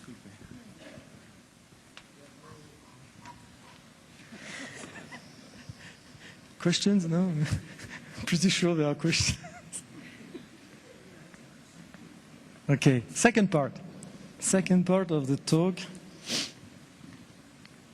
Yes, biosolids. Because I'm pretty sure that many of you in the audience are interested in the applications of all these very beautiful advanced NMR sequences for biosolids and mainly proteins. That's the goal. I have to say that I'm an inorganic chemist. I'm not a specialist in proteins, but what I want to show you is that the methodology has been developed during decades for solution state NMR. And what I want to show you is that by playing with the concepts, we have now all together, we have the concept of magic angle spinning, we have the concept of decoupling, we have the concept of recoupling. With these 3 basic concepts, we can understand all NMR experiments which are done in this particular field of biosolids. So I will do exactly the same as Jean-Paul yesterday. I'm not talking about Lille, I'm talking about Paris. So this is Paris.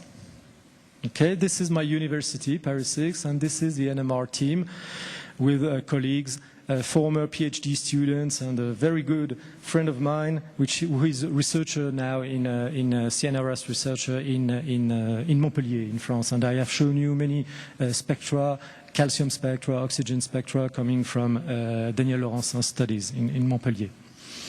So biosolids and mainly the structure of proteins in the solid state. So you know that in that particular case, the biologists are very interested by many levels of comprehension about the biosolids. First of all, the primary structure, the secondary structure involving beta sheets, alpha helix, etc., and the tertiary structure. So these are the corresponding levels, and the idea is to prove you that it's now possible to do this analysis by using solid-state NMR methods. I don't want to say that we have only to do solid-state NMR. That's not the purpose. I think that X-ray diffraction has many things to tell us, that electronic diffraction has also many, many things to tell to us. I have to say that it's only, again, the combination of many techniques which can lead to a better understanding of these very complex objects, namely the proteins. Okay. I love the history of science, and I have to say that the story of NMR, the joint story of NMR and the protein structure of proteins in solution has led at least to 2 Nobel Prizes.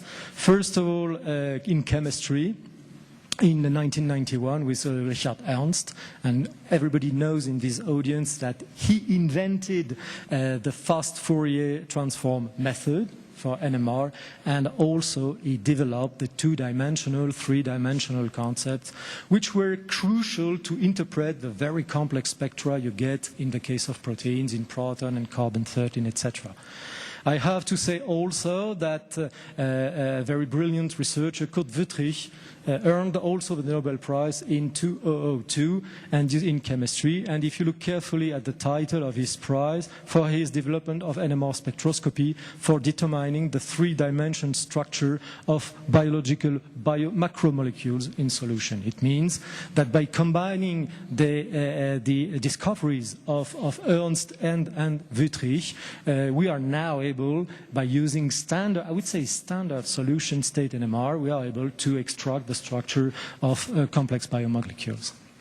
So this is a very brief resume of the strategy you can use in solution, and then I will show you the differences you have between the solution approach and the solid state approach. First of all, you can use homonuclear NMR proton NMR spectroscopy by using COSY, TOXY or NOSY experiments. These are basic experiments now, and they are devoted first of all to the sequential assignment. So that's very important and very easy to do. You can also, in the case of the secondary structure, you can use chemical shifts, which are very sensitive to this particular level of organization. And you can also use J coupling constants, which are really, really sensitive to the dihedral angles. And that's very important, and everybody knows also in the audience, that you can use for the secondary structure and the 3D structure NOE experiments. So you have interproton distances and you have constraints. And with these constraints, you can reconstruct the structure of your protein. You can also use exchange with deuterium, and many people are looking at the exchange kinetics between the NH and ND groups. So these are very standard experiment. And you have here a very interesting, very standard experiment also done at 750 megahertz and with fibronectin. So it means roughly 95 amino acids. So it's a quite small protein. And if you look here, 10 kilodalton is roughly the size of the protein you can attain by using the techniques, the methods I have shown you. What you can do also is to use not only homonuclear experiments between protons, you can use also heteronuclear experiments between proton, carbon and nitrogen by using uniform or selective labeling. You can use also partial deuteration of the proteins. And you have here a whole series of experiments which are now in the library, in fact, of the spectrometers, HNCA, HNCOCA, etc. experiments, which are really devoted to the assignment, to the precise assignment of the NH, carbonyl alpha, carbonyl and carbon alpha resonances.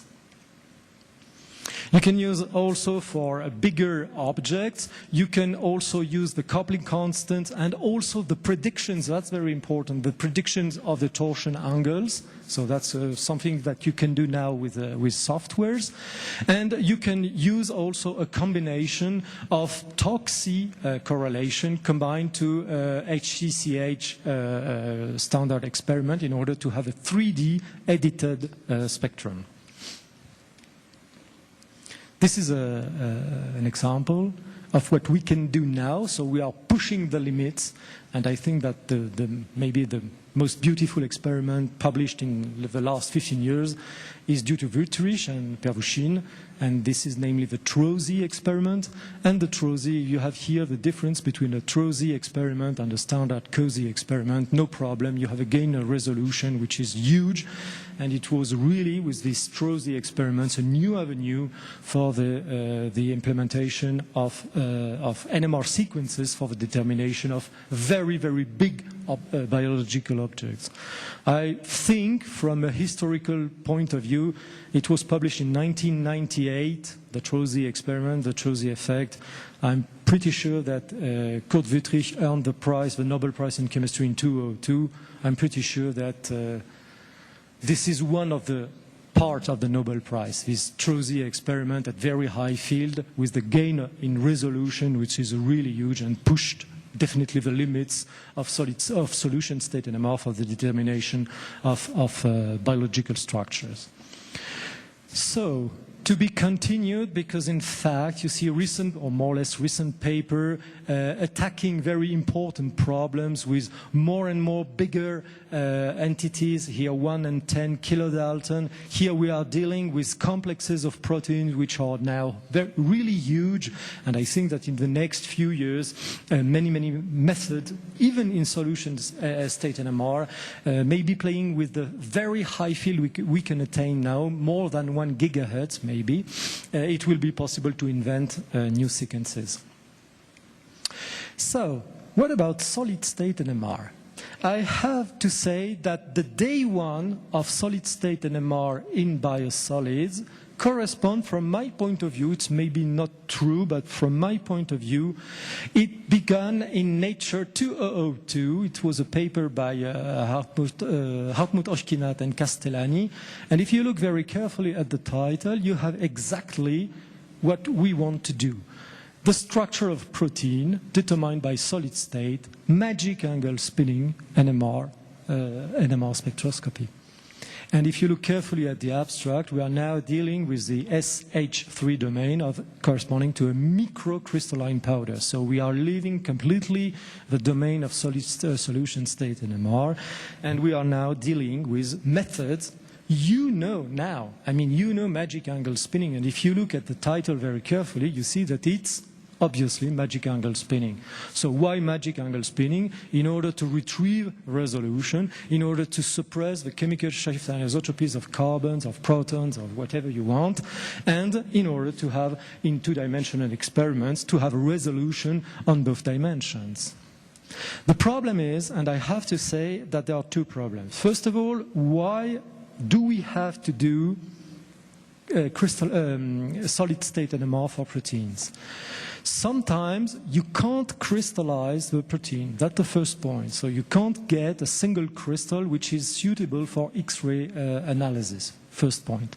The second point also that sometimes you can only play with low concentrated solutions. So in that case you can't recrystallize very easily a structure. Maybe you want to play also with objects which are very big in a sense, maybe more than 100 kilodalton.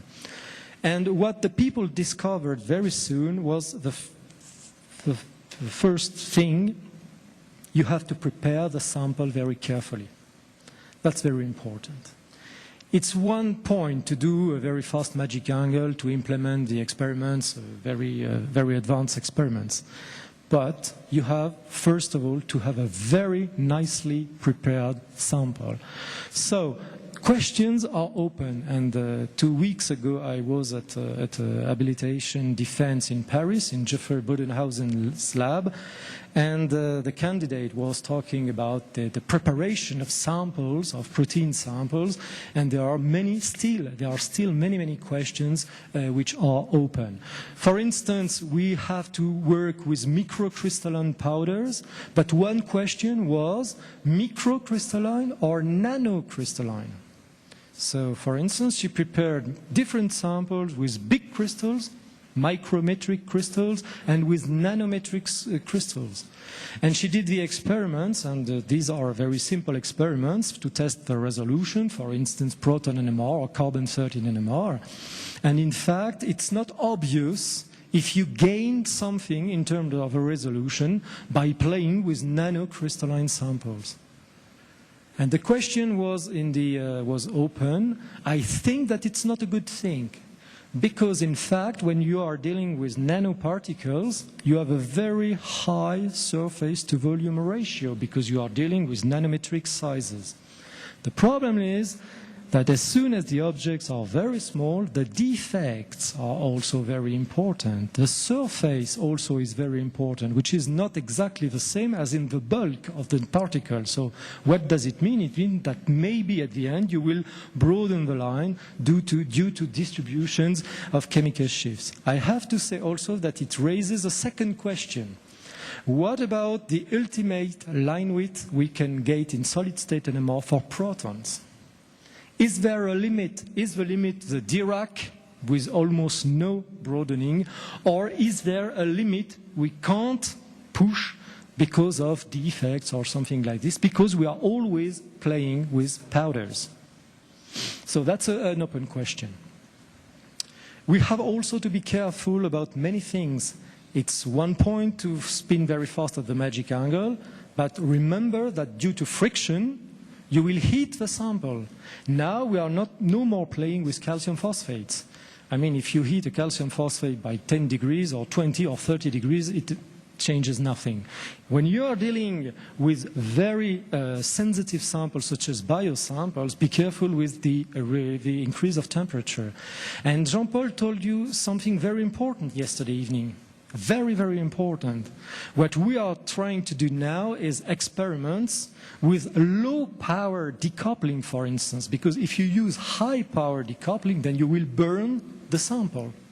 So you see, the methodology is adapting itself to these new constraints, and for instance, again, when you are playing with a biological sample, you can't raise the temperature. You have here on the right side of the slide what you can get in terms of resolution. So it was a work done by Anya Buchmann in Lyon, in France, and you see here that the resolution is quite good, and it depends mainly on the preparation of the sample. So the sequential assignments are quite the same as in solution state NMR, but they are mainly using dipolar interaction, so between carbon and carbon, carbon and proton. So the targets here are, for instance, the carbon-carbon dipolar interaction, but also the J-coupling interaction. I will show you at the end that now the people are doing all the experiments by using the J-coupling interaction. And as shown by Jean-Paul yesterday, you can have one quantum version of the two-dimensional experiment. You can have one quantum version in this homonuclear correlation experiment. And here you have a beautiful experiment of carbon-carbon correlation involving a double quantum on the indirect direction. And this is, in a sense, what Jean-Paul told you yesterday, but applied to another class of materials. And under magic angle spinning, fast magic angle spinning. So these are the maps you can have at the end. You see that the maps are really good in terms of, first of all, sensitivity and resolution. If you are not an expert, if you compare a two-dimensional experiment obtained in solution and a two-dimensional experiment obtained in solid state, I don't want to say that they are strictly comparable in terms of resolution, but at least I have to say that it's enough in terms of resolution in order to have all these connections here between the carbon-carbon atoms, and starting from these correlations, it's possible to extract the primary structure, and also by using spin diffusion between protons, the secondary structure. If you look carefully at the experiment used here, it's really amazing because it's maybe the simplest experiment already proposed yesterday. It's a carbon-carbon correlation using a proton-driven spin diffusion. So it's very standard, it's very basic experiment, but it works beautifully. And I'm pretty sure now that by using, for instance, the Shanghai experiment or other experiments, it will be much better in terms of efficiency, in terms of, for instance, the creation of the correlation between the carbon atoms. If you want to know more, I recommend you all the papers written by Mark Baldos, Hartmut Oschkinat, also in Berlin, and Anja Böckmann. And at the end, I will show you a slide with the groups which are now involved in the world in this particular field. What about the inter-residue correlation? So the idea now is to establish connectivities, dialogues between nitrogen-15, carbon-13, and carbon-13. So now, again, the target is not the same. It's not carbon-carbon, but it's carbon-13, nitrogen-15. And here you can adapt some experiments involving the three channels, proton, nitrogen-15, and carbon-13, including always a mixing time. And you can adapt this mixing time by using specific schemes, for instance, for nitrogen-carbon or carbon-carbon connectivities. So this is a final example for the spectrin SH3, which was really studied in details by Mark Baldos during the last decade. There are possibilities also to use the tensors. You know that all the interactions we are dealing with are anisotropic. Here you recognize the same ellipsoid which was used by Olivier this morning to illustrate the second order terms you have in your Hamiltonian. And in fact, it's possible by using software such as Talos to make a simulation of the dihedral angles from the chemical shift. That's very important because in fact here you have the help of computing, of the computer. You have the help of a software in order to interpret the data and to extract torsional angles, which are really crucial for the structural determination. And also by using these long-range restraints, you can end up, and that's the main goal, you can end up with a three-dimensional structure determination. So, in this case, the structural analysis, you see here that you can put also a proton-proton mixing time on the first channel, which is here the proton channel. So you are now dealing with much longer interactions between the spin. So now what the people are doing, I would say as routine experiments, are triple resonance experiments involving the proton, the carbon-13, and also the nitrogen-15. And the whole thing is here to end up with a CHHC experiment, and this was done again by Anja several years ago in 2007. The future perspective, I think that there are many perspectives. I have pointed here, let's say 4 or 5 of them. First of all, the protein-protein interactions. That's a very important subject. I'm not pretty sure that solid-state NMR will be able to answer all the questions, but at least I think that the methodology which is now employed for all these biosamples, the experiments, could be interesting in this particular field. What about high-frequency MAS? That's a critical point. 65 kilohertz allows us to decouple at very low power on the proton field, That's true.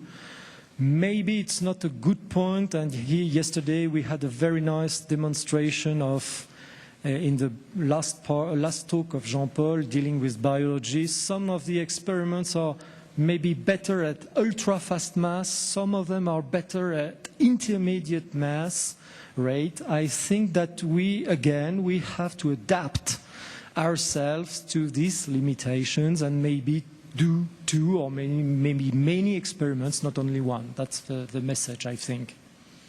Third point, the protein folding. What about the protein folding? One of you asked the question yesterday, is it possible easily by solid-state NMR to have ideas of the protein foldings? I'm pretty sure also that protein dynamics is crucial in solid state, not only in solution, but in solid state also. And definitely NMR is a good technique when you are dealing with dynamics, for sure. I'm pretty sure that NMR is one of the best technique for the study of dynamical process, for sure. And a subject which is really important also, interactions between water molecules and the bioobjects. That's very important, and a lot of beautiful work has been done during the past years in Lyon and with Anya Buckman and Anne Lesage in order to get by head core experiments, double quantum experiments, the proximities between the water molecules with the proteins, and also the ability to check the validity of some assumptions made in the literature. For instance, the fact that some water molecules are so H-bonded in front of the protein that they are doing a sort of solid interface. So there is a debate for the physical state of this water molecule around the protein. So you see, there are at least I'm not exhaustive by telling that, there are at least 5 domains which are really interesting and for which a solid-state NMR may have very innovative and very important answers. That's very important also, J-coupling experiments. Now in the group of Chad Renstra in the United States, they have developed very nice experiments dealing with the J-coupling between carbon and protons. And in fact, they ended up with sequences which can be explained more or less by the equivalent sequences you can find in the libraries of solution state NMR, with more or less the same formalism, I mean the product operator formalism, which is quite useful in that case. And you see here that you can recognize, in fact, the sequences which are used in solution state NMR. The idea is to transpose them to high resolution solid state NMR, meaning first rotation at the magic angle, and also don't forget the role of T2 prime, because you are using always echoes, etc. So you have to gain in T2 prime. And if you remember the last part of the talk by Francis yesterday morning, he told you that if you want to have a very long T2 prime in order to manipulate the coherences, then you have to be an expert in decoupling. So I think that's very important to put an extra effort on this heteronuclear decoupling in order to increase the T2 prime time constant. That's a very important target for NMR methodology. I'm pretty sure of that. And now I will switch completely, so it's really an overview of what is done by colleagues in this field. I will go back for the last 2 slides or 3 slides to calcium. We have seen many examples of calcium related to inorganic samples, calcium phosphates, etc. And we were also interested in the role of calcium in some proteins, and there is a class of very important protein, namely the calmodulin, for which in the active site of the protein you have a calcium atom, and you know that from a biological point of view calcium is crucial. So it was not the purpose to synthesize the whole protein and to do the NMR of the whole protein. So first of all, we looked at the active site of the protein, of the calmodulin here, and by looking carefully at the X-ray data, we ended up with the fact that the calcium atom was surrounded mainly by carboxylate groups and also by water molecules. So as we are inorganic chemists, it wasn't so difficult to to synthesize a new sample, a calcium benzoate, and you see here in green the calcium atom surrounded by benzoate groups, so carboxylate groups, as in the case of the calmodulin, and you see here in the coordination sphere 2 water molecules, so in a sense we have a good model for the active site of the calmodulin. What about NMR? So our idea was to do triple resonance experiment between proton, calcium and carbon-13. Calcium in natural abundance, forget it. Remember, it's 0.14%, so we decided to enrich the sample in calcium-43 and also in carbon-13. How? Calcium can be bought as calcite, calcium carbonate, enriched, 60% in calcium-43, and the benzoate, the benzoic acid, can be used, enriched here on this position, on the benzoate group, 100% in carbon-13, and that's very cheap. So in fact, the expensive part of the experiment is related to the calcium source, to the calcite.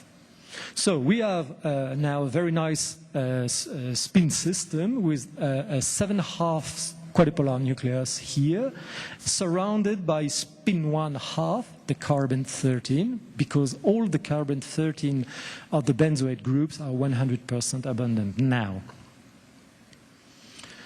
What we did is a very standard and robust experiment. It's a trapdoor experiment. It's the dipolar experiment based on the dephasing of the carbon-13 in the presence or absence of the irradiation on the calcium channel. In a sense, it can be related to the reader experiment presented yesterday by Jean-Paul.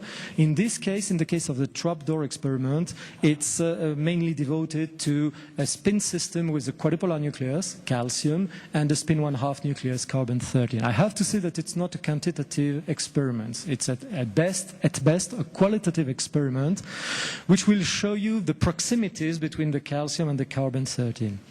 And if you look carefully at the crystallographic structure, the calcium, which is here, is surrounded by carboxylate group, but we have obviously 2 families of carboxylate.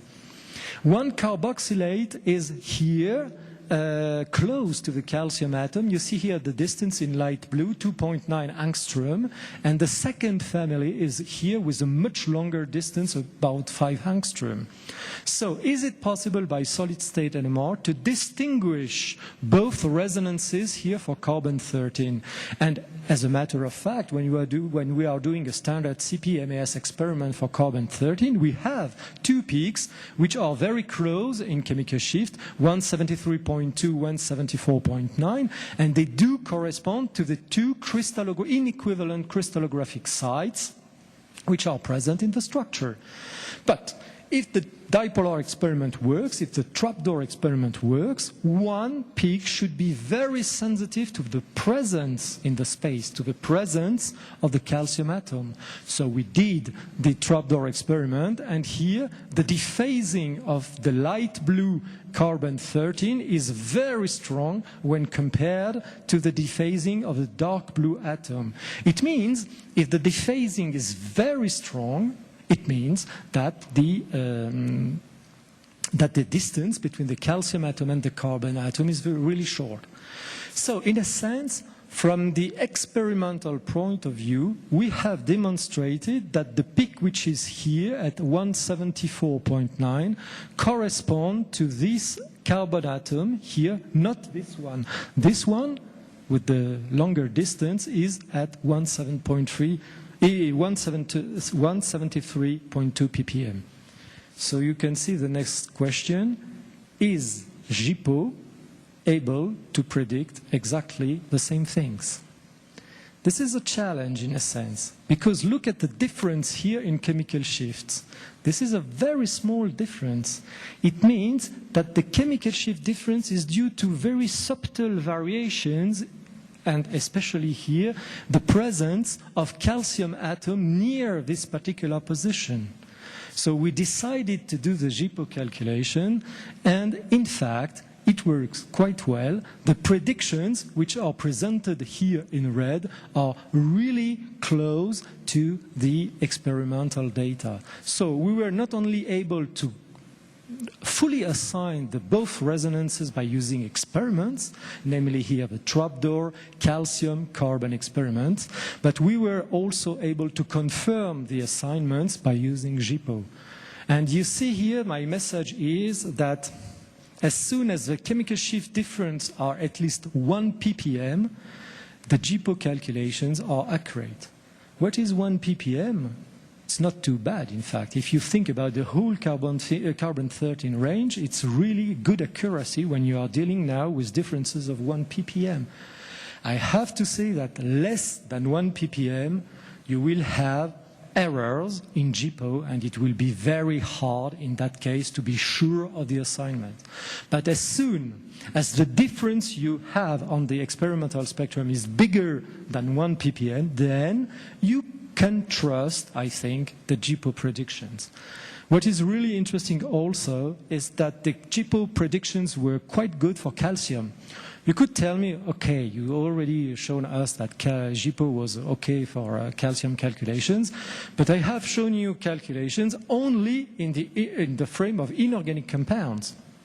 No protons, or almost no protons, in a sense that we were dealing with some water molecules in calcium phosphates. But in this case, we are really dealing with an organic part, an organic ligand, and a calcium center.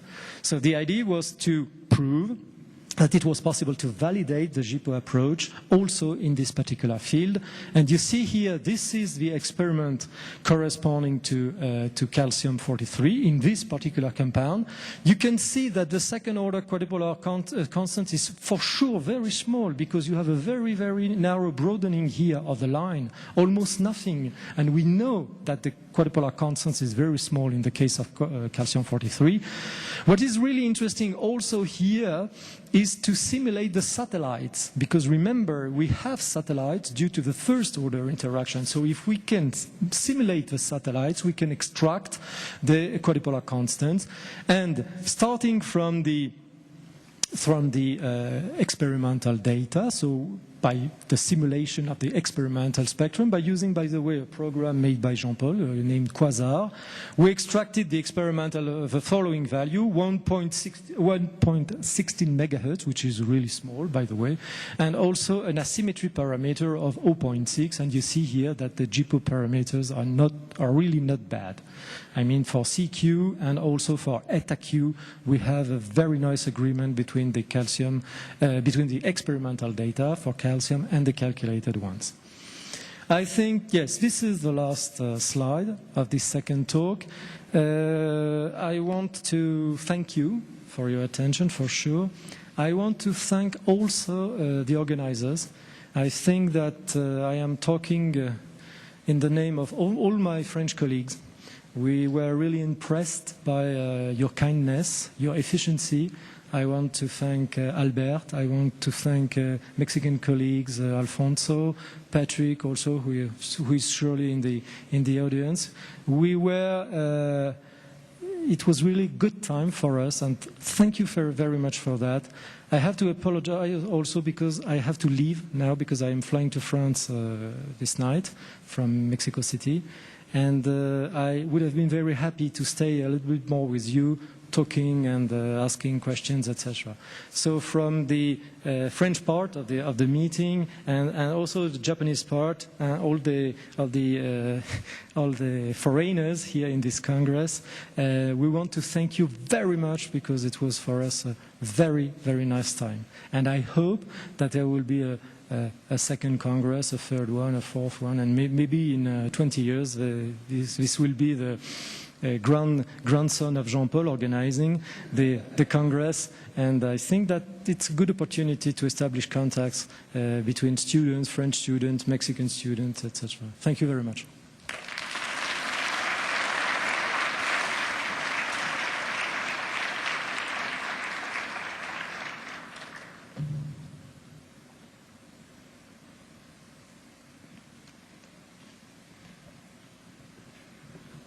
Well, Christian, just on time to get your bus to the airport. We have some presents for you. In the first place, a recognition for your work. Thank you very much.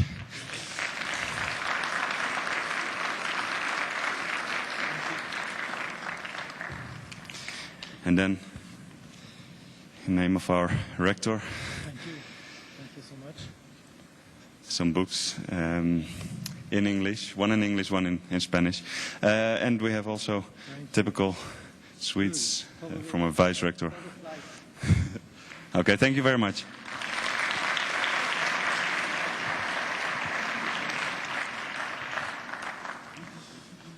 Ok, ahora teníamos en el programa un coffee break, pero el otro coffee break fue un poco más extenso, podríamos decir. Entonces, vamos a seguir con el siguiente ponente que tiene tiempo para que... Sí, de hecho...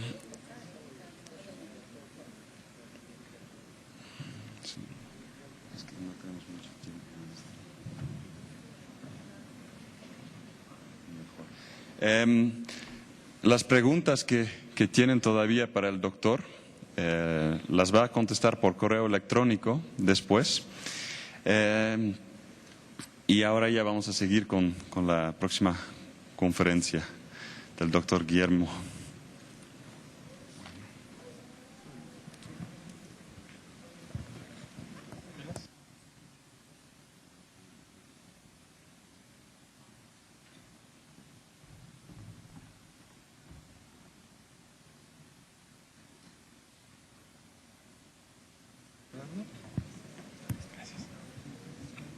Bien, buenas tardes. Como decía el maestro Albert, vamos a escuchar otra vez al doctor Guillermo Mendoza Díaz de la Universidad de Guanajuato, Campus León, con su ponencia Algunas aplicaciones de la RMN de sólidos en química de coordinación. Lo dejamos. Muchas gracias. Bueno, después de la plática de aplicaciones que nos acaba de dar Cristian, me siento chiquito. O sea, las aplicaciones que nosotros hacemos son con los equipos que hemos tenido desde 1994 y muy orientadas a la química de coordinación, que es el trabajo que verdaderamente yo me dedico. Los ejemplos que les voy a presentar han sido casos así muy típicos, algunos de ellos orientados hacia química bioinorgánica, otros un poco más hacia determinaciones de propiedades estructurales. Y bueno, espero que la plática es cortita. Esto de que el coffee break se desapareció, les prometo que les recupero un poco de tiempo. ¿Qué estás? Ok, voy a hablar básicamente de 4 ejemplos. Uno es una caracterización de compuestos de cadmio con antibióticos de la familia de quinolonas. Estas quinolonas, cabe la aclaración, son antibióticos muy conocidos desde hace muchos años y yo he trabajado con ellos más de 20 años. Para algunos que no los hayan oído hablar o que no sepan de qué estoy hablando, seguramente han oído hablar de la ciprofloxacina, que es muy conocida cuando estuvo algunas cosas del terrorismo en Estados Unidos, era el antibiótico de elección. Y bueno, dentro de ese trabajo mucho de lo que hemos estado tratando de entender es cómo es que ese antibiótico o esa familia de antibióticos se involucra con los metales y si esto tiene que ver con su actividad. Y voy a platicar algo en este sentido. Después voy a enseñarles también un poco sobre la determinación de constante acoplamiento de cadmio-nitrógeno en un complejo. Este fue un ejemplo muy específico de algo que nos pasó en un estudio. Les voy a platicar un poquito la historia de cuál es el entorno que nos llevó a este trabajo. Después, algo que nos gusta mucho, que es la medida de la anisotropía magnética en complejos de cadmio con ácidos piridindos derivados carboxílicos, de donde la X puede ser 3, 4, 5 o 6, y la determinación de T1 de protón a partir de un estudio en carbono 13 de compuestos de plomo. Digamos que son ejemplos muy sencillos. Estos ejemplos básicamente todos son de una sola dimensión y bueno, vamos a ver si les gustan. Cuando uno habla de las quinolonas en general, me gusta ponerles, lástima, aquí me falló un poco las imágenes, pero con esta me basta. Los antibióticos de la familia de las quinolonas tienen de característica que tienen todas ellas este grupo.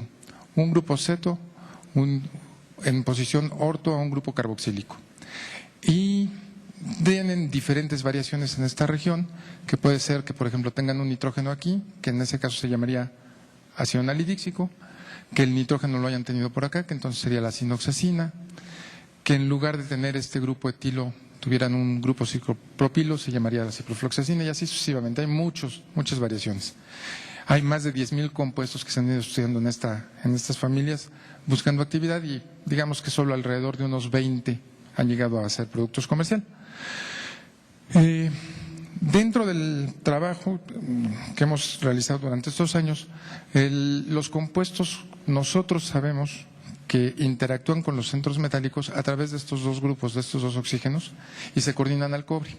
Eso es algo que ya tenemos perfectamente determinado, una gran cantidad de estructuras y de referencias de nosotros en la literatura, y después algunos otros grupos nos han seguido sobre este tipo de trabajo. Pero la pregunta sigue abierta.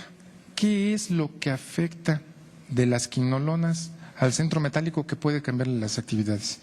Y entonces, como nosotros estábamos trabajando con cobre en estado de oxidación 2 no puede ser visto en resonancia magnética nuclear por su paramagnetismo. Entonces, ¿qué es lo que podríamos hacer?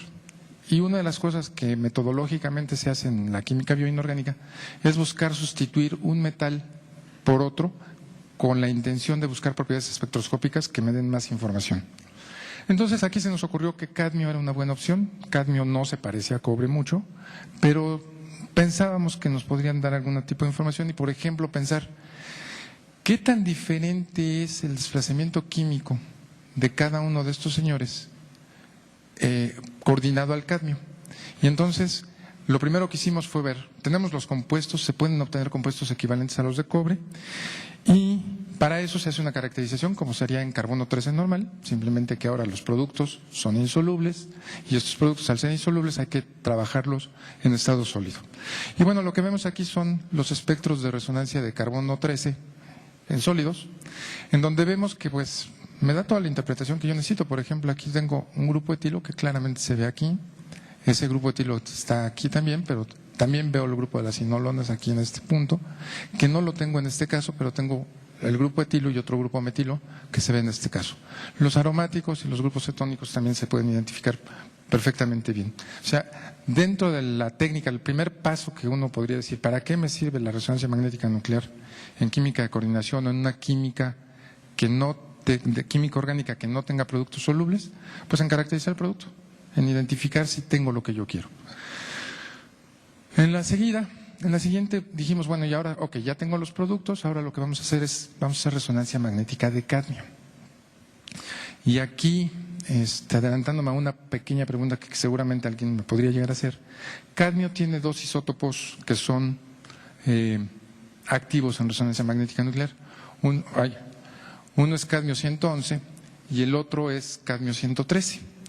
De hecho, el más abundante es cadmio 113 y difieren en radiofrecuencia muy poco. Pero debido a la infraestructura que nosotros teníamos, no teníamos la posibilidad de correr cadmio 113 y entonces decidimos correr cadmio 111. Y aquí la cuestión era lo siguiente: yo tengo compuestos con ciprofloxacina, norfloxacina, ácido pipemídico, sinoxacina, nalidíxico y oxolínico. ¿Cómo afecta cada uno de esos diferentes antibióticos al desplazamiento químico del cadmio? Y esto me puede dar algún tipo de información sobre su actividad. Aquí cabe la aclaración. Por ejemplo, los compuestos que son sinoxacina, nalidíxico y oxolínico se conocen como quinolonas de la primera generación. Son compuestos que se desarrollaron por ahí de los años 1969 a 1973 aproximadamente. Y pues digamos que estructuralmente son muy parecidos. Ahora, de todas maneras, lo que sí se puede decir es el ácido nalidíxico es el menos activo y el más activo es la sinoxacina y el oxolínico queda intermedio. Entonces, una de las preguntas, ¿podríamos relacionar el desplazamiento químico de cadmio con la actividad biológica del de los compuestos o con otra propiedad que podría ser, por ejemplo, el pK de los antibióticos. Y bueno, aquí claramente en esta gráfica lo que vemos es que el desplazamiento químico del compuesto correlaciona muy bien con el pK del ácido, ¿no? Es decir, a un compuesto más ácido tengo un desplazamiento químico más pequeño, menos negativo. Y esto nos está permitiendo tener alguna información.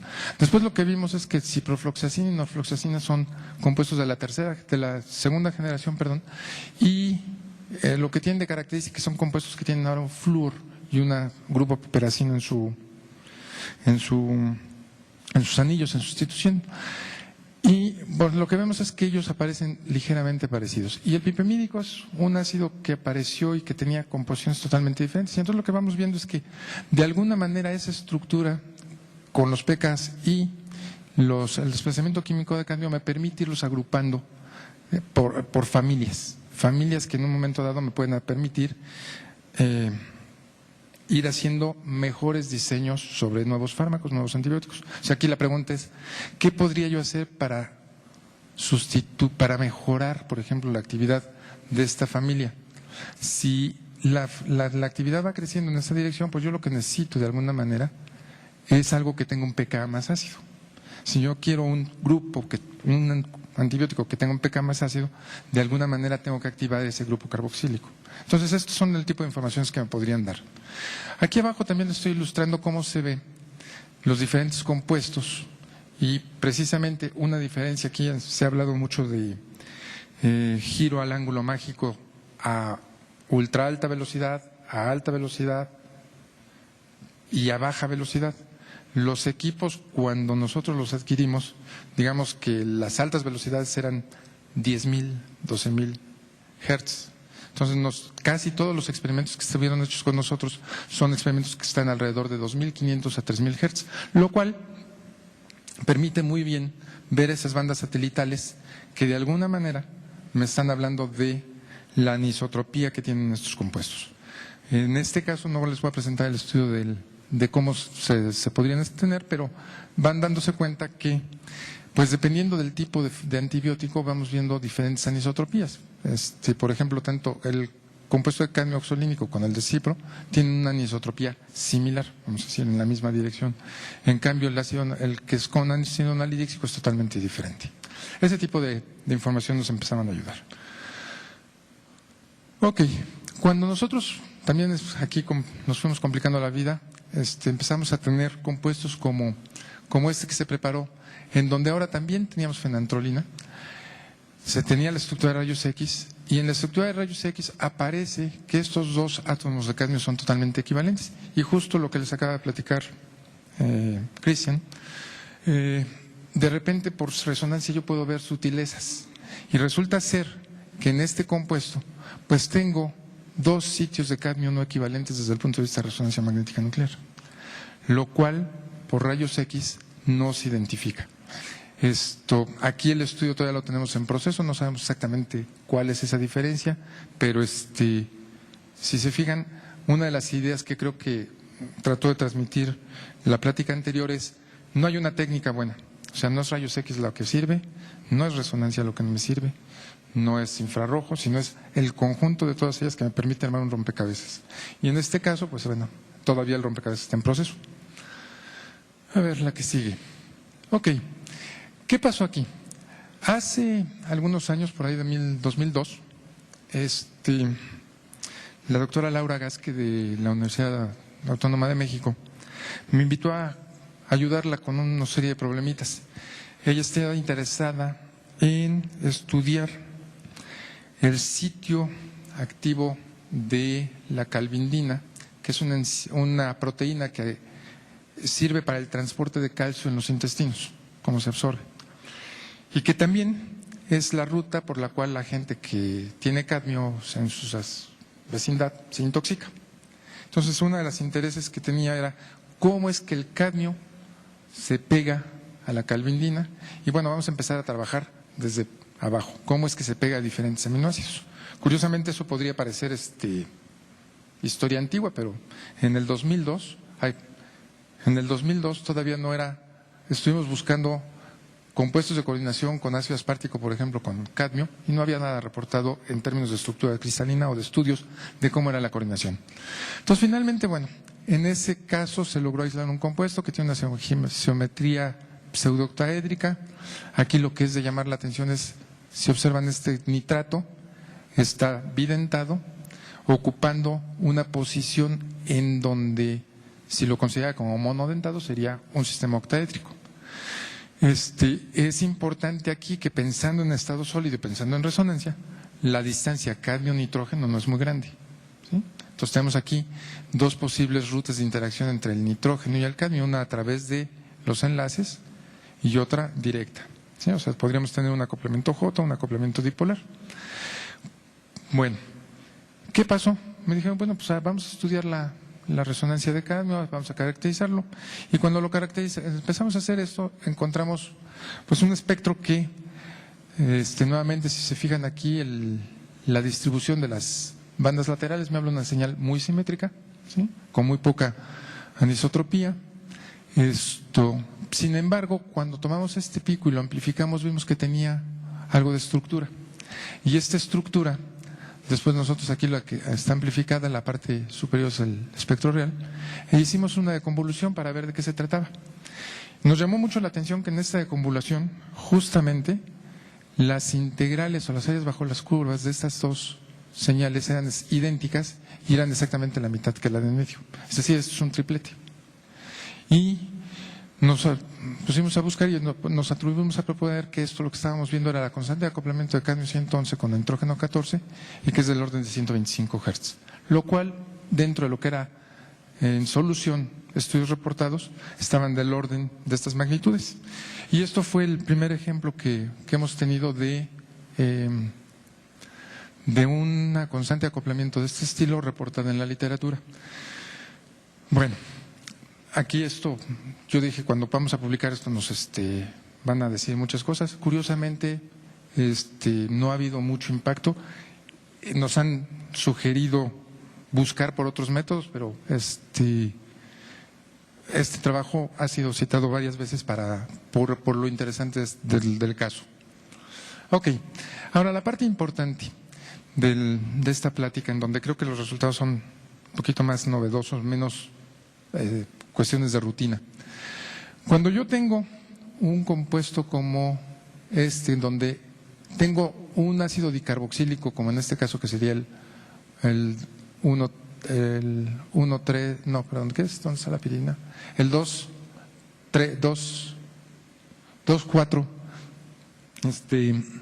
piridín dicarboxílico. Si yo quiero hacer un estudio sistemático de compuestos de cadmio, en donde ahora sustituyo y lo puedo poner en esta posición, en esta o en esta, voy a obtener diferentes estructuras en el estado sólido. Se van a formar diferentes redes.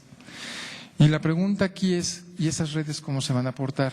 ¿Van a tener el mismo tipo de comportamiento respecto a la coordinación alrededor del átomo de cadmio o no?